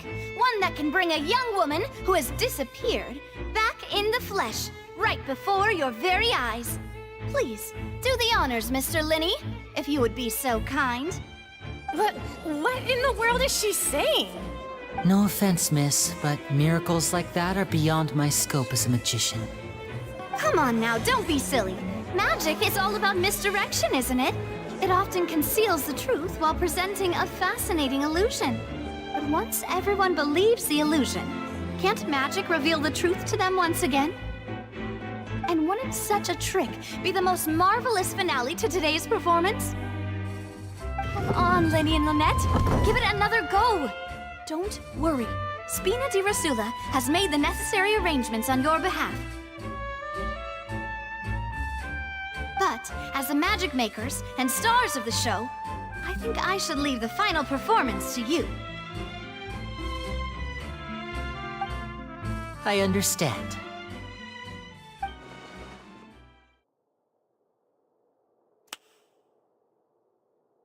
And voila!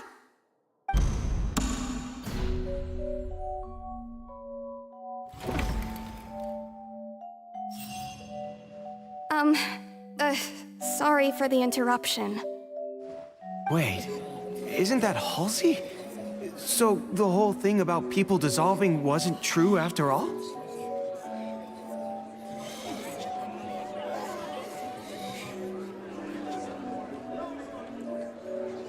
To be clear, I'm only here because this person told me that if I testified, the merit of doing so would lessen my sentence. I was hiding outside this room listening to the proceedings because I was afraid that I would be the one put on trial.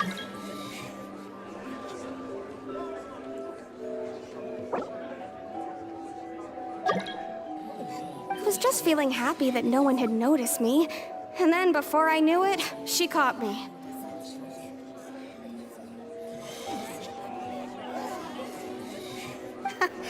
That'll teach you to underestimate us three. Where should I begin? I'm sorry. I'm the one who killed Cowl. I admit it. What? Why? Firstly, my name isn't Halsey. It's Lillian, and I'm originally from Mondstadt. I heard that Linny's show was gonna be a real thriller, but I missed the chance to buy a ticket, so I stole one. That's how I make a living. I steal stuff here and there. And I'd never been caught before. But I was noticed at the harbor a few days ago, and I barely got away. Linny was the one who caught me in the act. Hey! No wonder you look familiar! So you were the thief! Liddy even mentioned that you were pretty skilled. Well, and I thought that would have been the end of it, but then the number selector chose me. He even mentioned the Fortress of Meripede. That's a prison, isn't it? So you can imagine how shocked I was. I thought he was onto me for sure. So I played along with the show while looking for an opening to flee, but then I got water poured on me for no reason, and then someone jumped into the tunnel to nab me. I wasn't going to take that lying down, so I knocked him out and stuffed him into the box. There was nowhere to run from there, though, so I had to change my clothes and hide in a box containing performance costumes. I slipped out after the first guard arrived at the scene and continued hiding inside the opera house. Can a person even hide in there? But I swear I didn't know that the water tank would fall down. Really, I swear it. Had I known that, I wouldn't have put him in the magic box. I may be a thief, but I'm no killer. Well, that makes everything pretty clear now, doesn't it? This time, we need to tell the entire story from Lily-Ann's perspective.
The strange sound wasn't from a fight.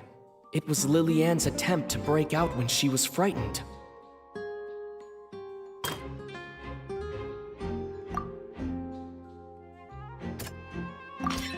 The flower vase was not broken to cover anything up, but it was smashed during the struggle between Lily-Ann and Cowl.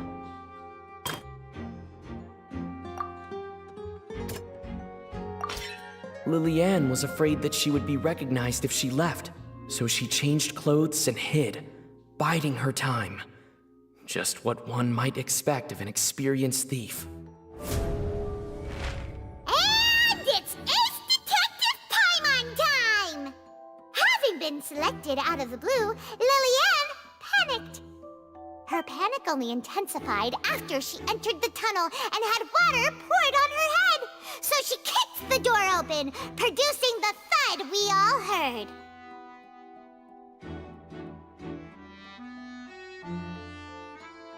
Hearing the commotion, Cowl leapt into the tunnel, only to discover that Lillian had not dissolved. He did not know that Lillian was not from Fontaine, but was a thief who made her way in by stealing a ticket. Mistakenly believing that the water from the primordial sea needed time to take effect, he tried to force Lillian back into the box. The two broke the flower vase during the struggle, but Lillian came out on top, knocking Cowl out and putting him in the box.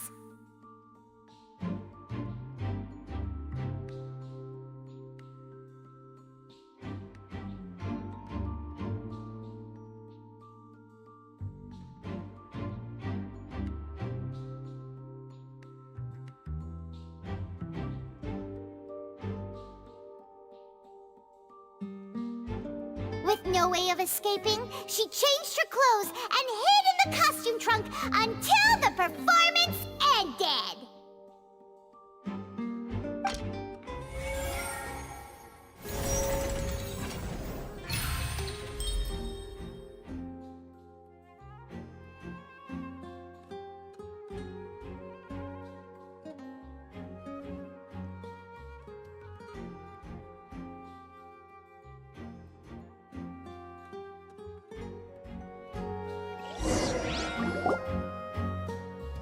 She knew that she would have to go through guard inspection if she tried to leave afterward.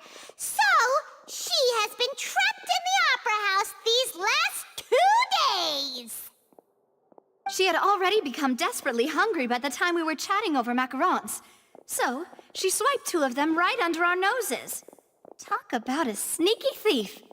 At this point, all the events that happened in the tunnel have now come to light. Ah, so that's the whole story. Bravo! Bravo!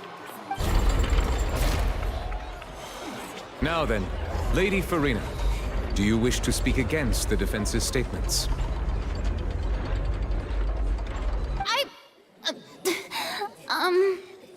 Please answer the question, Lady Farina. Also, if I may add, the trial has not yet ended. As such, I request that the prosecution not leave the room before the proceedings have concluded.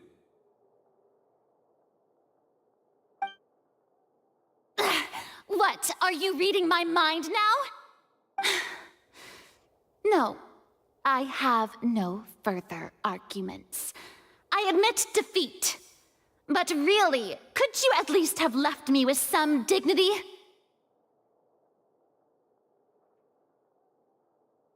Wow, look at that! She's like a deflated balloon now. If there are no objections, then as the Chief Justice of Fontaine, I shall once again repeat the full sequence of events. The actual perpetrator of the serial disappearances, Cowl, selected his next victim from the audience reservation list.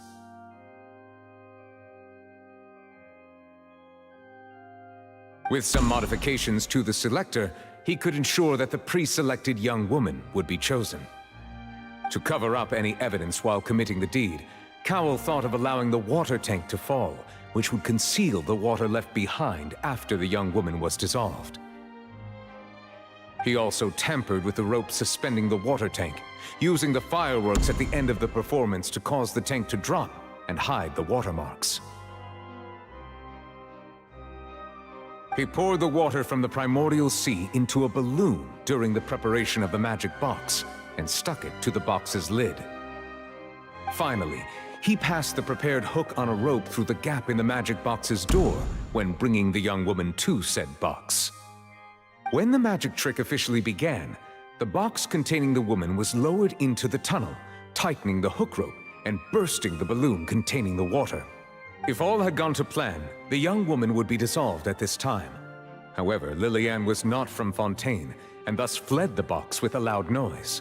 Realizing that there was trouble, Cowl entered the tunnel and met Lillian. Thinking that the waters had not yet taken effect, he he decided to proceed. However, his opponent was more capable than he thought, and he was overcome, knocked unconscious, and placed into the magic box, and thus became his own final victim. Lillian, according to her own statements, then changed clothes and hid until the performance ended, before hiding in other parts of the opera house. As for Linny, he was in the underground structures within the opera house, and was thus ignorant of these happenings. From this reconstruction of events, we can conclude that Linny, the accused, is in fact innocent.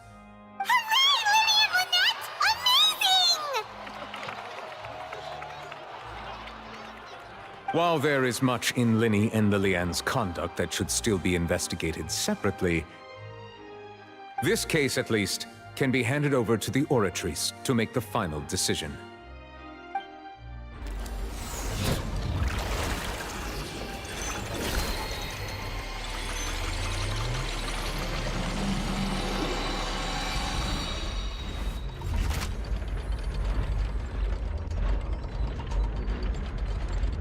As such, Linny and Lynette are officially declared not guilty.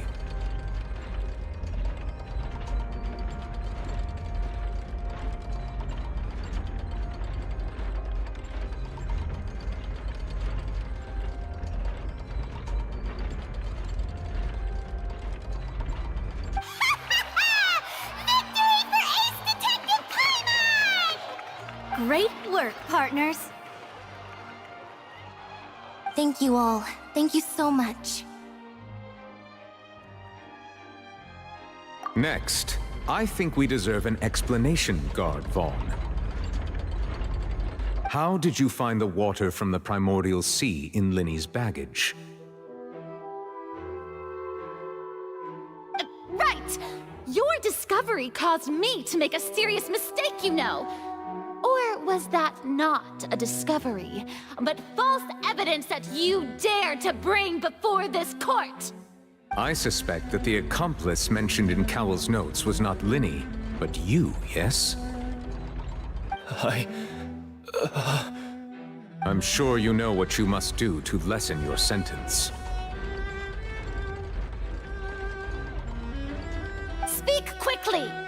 Unless you want to earn yourself a one-way ticket to Coupon Town.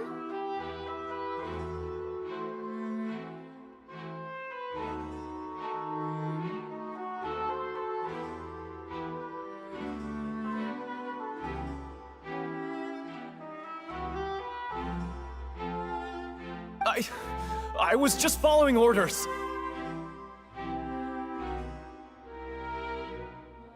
We were supposed to place blame for the serial disappearances onto Linny, and thus cause suspicion to fall on the Fatui. The higher-ups said this was the best opportunity to do so. And now that your plan has fallen through, and the secrets of the water have been revealed, you have become a liability to said higher-ups, yes? Therefore, you would be wise to tell everything you know, and seek the protection of the guards.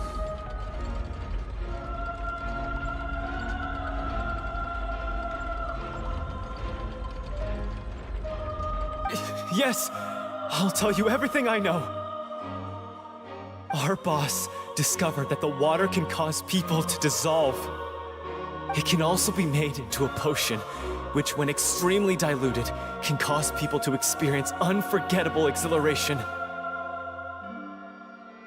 We've been in this business for a while now, and have made decent more off it. The disappearances were also the boss's idea. I mean, this is the boss we're talking about.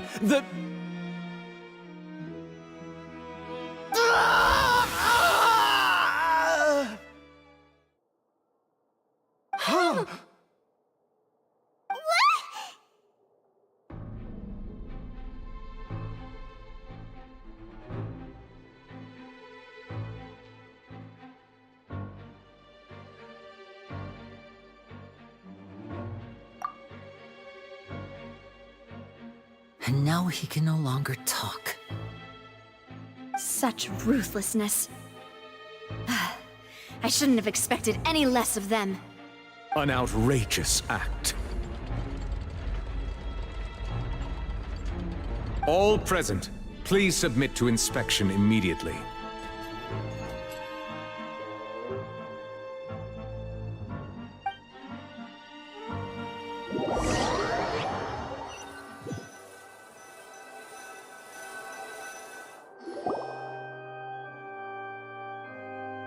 So, we're just going back now?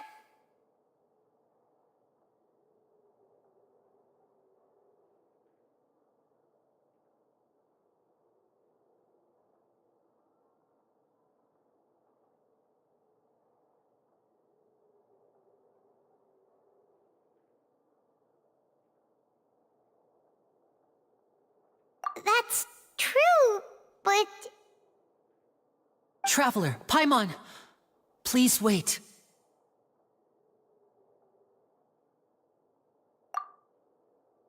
Lenny...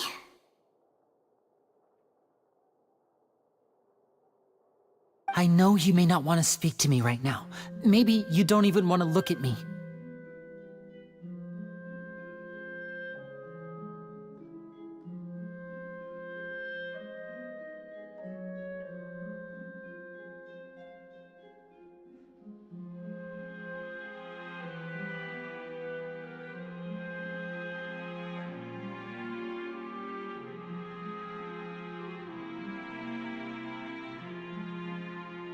But still, let me thank you again for defending me to the end, even after you learned that I'm a member of the Fatui.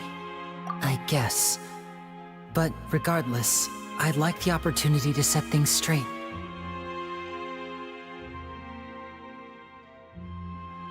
I didn't approach you with any ulterior motives or ill intent. I've spoken to you as myself, just plain Linny this entire time. As for why I'm a Fatus, it's because the goals of the House of the Hearth align with those of an orphan like me. That's all. That was how Father, who you might know as the Knave, approached recruiting us back then too.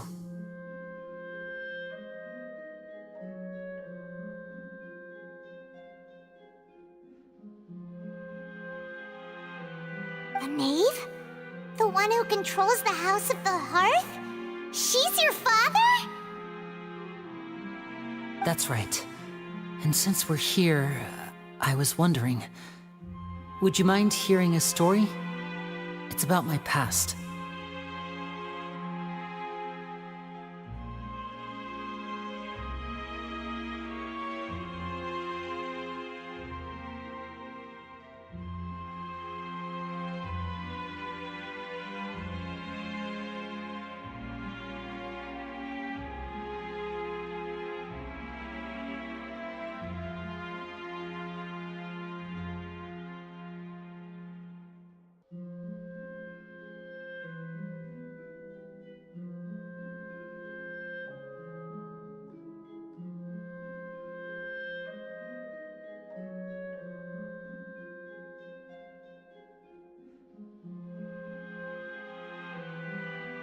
Back when our parents first died, Lynette and I were left wandering the streets.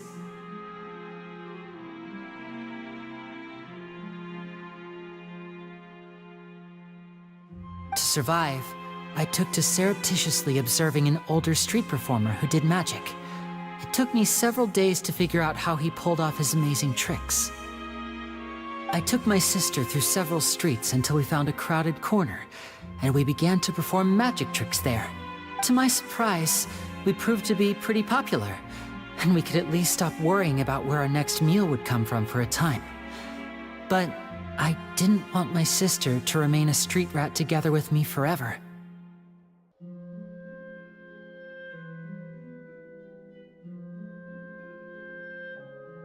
Before long, an aristocrat came to me and claimed that he wished to take us in after watching my performances.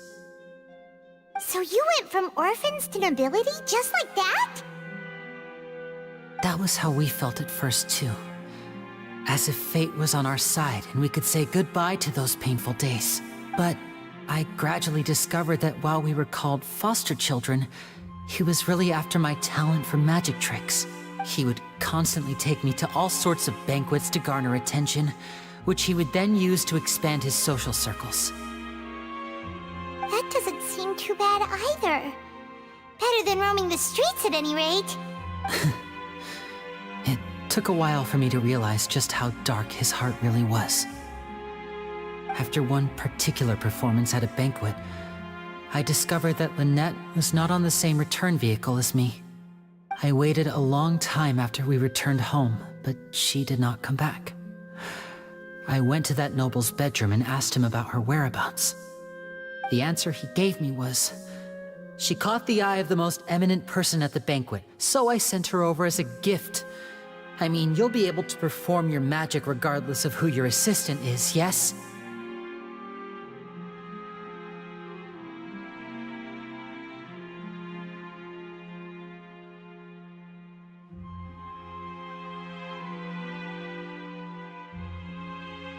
Oh no.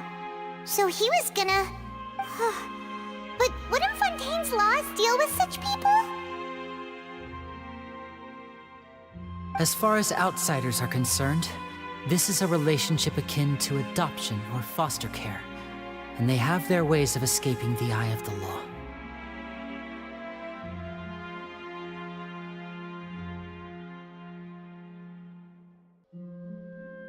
I managed to ferret out the location of the mansion of that so-called eminent person, and hurried through the night.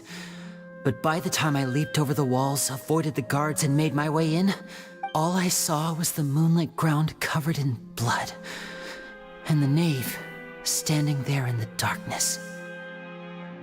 So, she'd already taken care of that guy. That's right. She had rescued my sister before she could come to any harm, and had even discovered several girls hidden in a basement, all of them orphans. Father, I mean, the knave, might have seen something in me, and so she made me an offer. The House of the Hearth welcomes you, for your interests align with ours. Here, none will ever betray you. Indeed, betrayal shall never be permitted here. I was hesitant to trust her. I mean, I had just been betrayed by nobles. But she was also quick to destroy the noble who had taken us in at first, giving us back our freedom. Oh, so that's how the two of you joined the House of the Hearth. She has her own plans. She has gained permission from the Tsaritsa to first use the Gnosis's power once she obtains it. She plans to use it to find a way to break the prophecy and save Fontaine.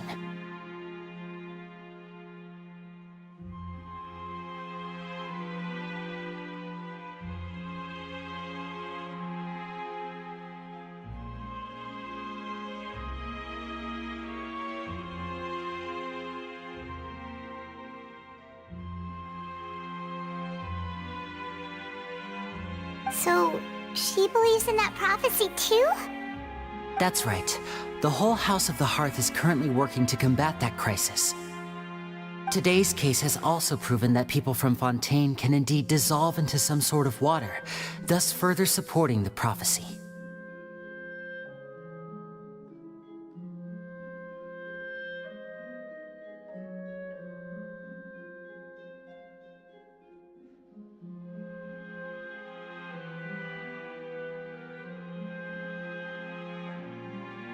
All of us house members here, Lady Arlecchino herself included, are from Fontaine.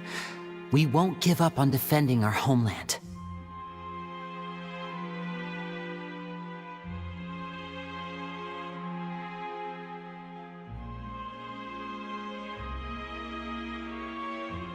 To us orphans, the only connection we have left to this world, apart from our family, is our homeland. So, from small deeds like distributing magic pockets to huge schemes like stealing a Gnosis, everything is aimed at dealing with that prophecy.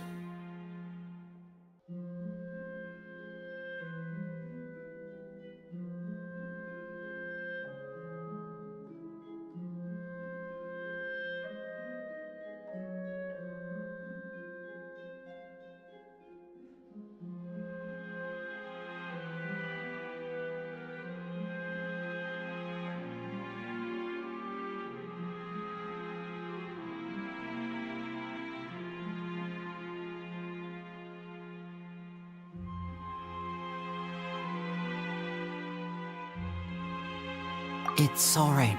I understand. The only thing I can do is relate all this to you.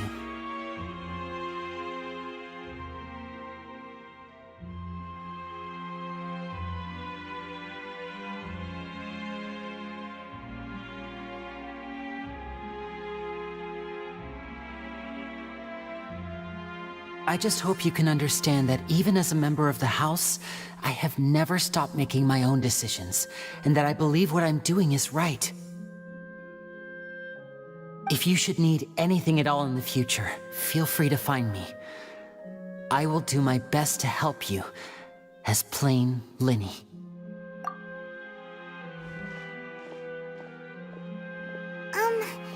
Bye, Linny!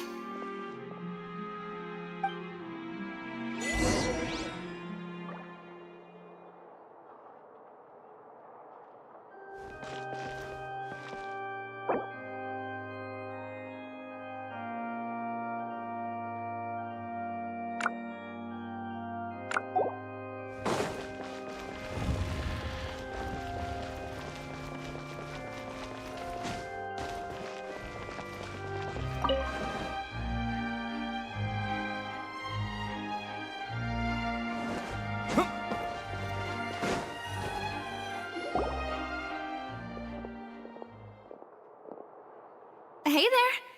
What was with the disappearing act you pulled right as the trial ended?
Were you looking for us,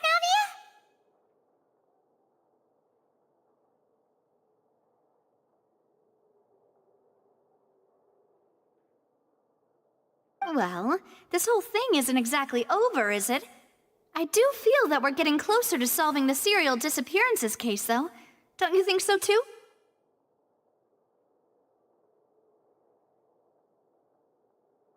Huh? What's wrong, my dear partner?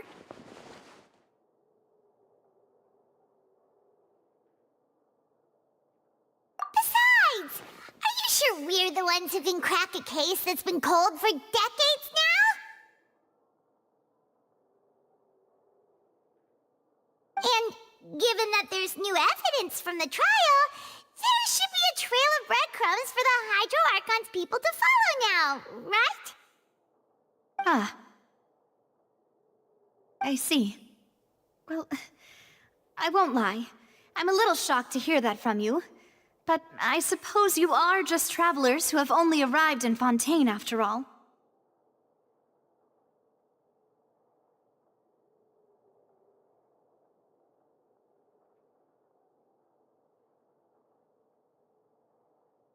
Sorry. I might have been too presumptuous.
say that, Navia.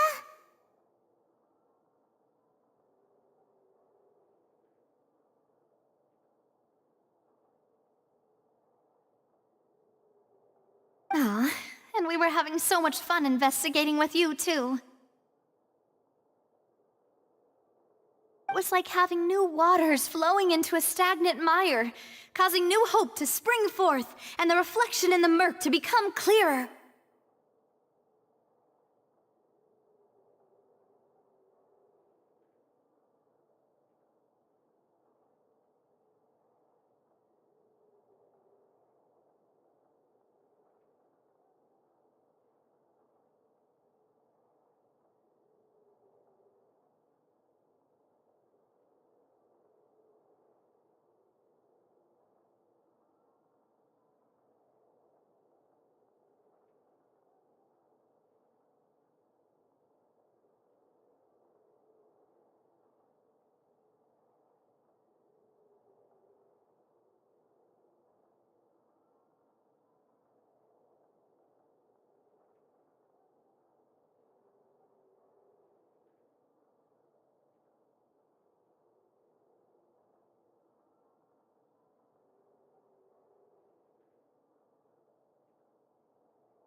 Well, sorry about that.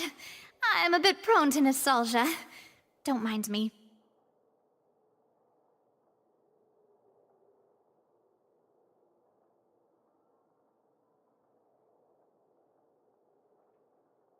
Wait, shall we have a farewell meal? You know, to commemorate our time as partners?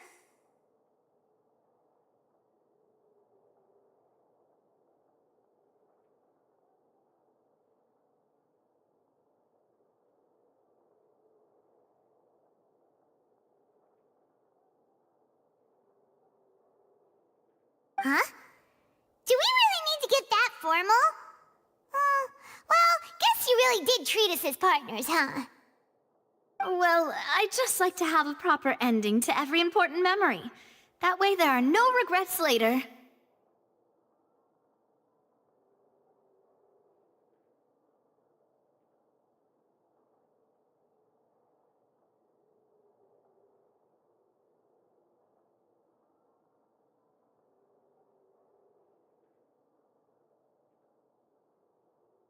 Anyway, it would just be a meal, so it shouldn't take up too much of your time. You don't have to twist Paimon's arm. If Boss Navia's treating, count Paimon in!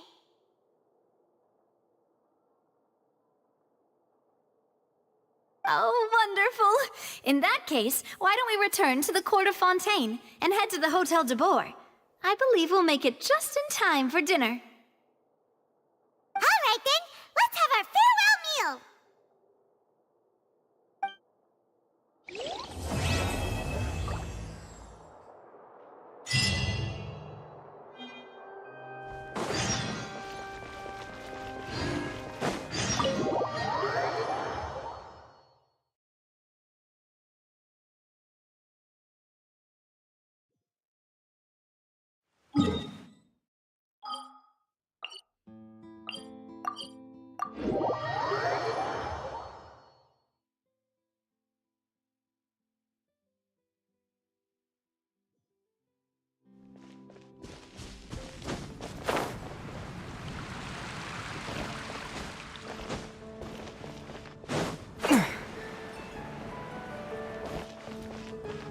Ad Astra Abyssosk.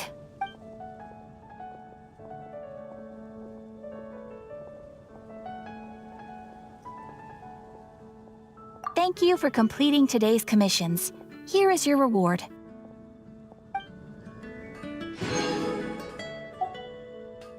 Ad Astra Abyssosk.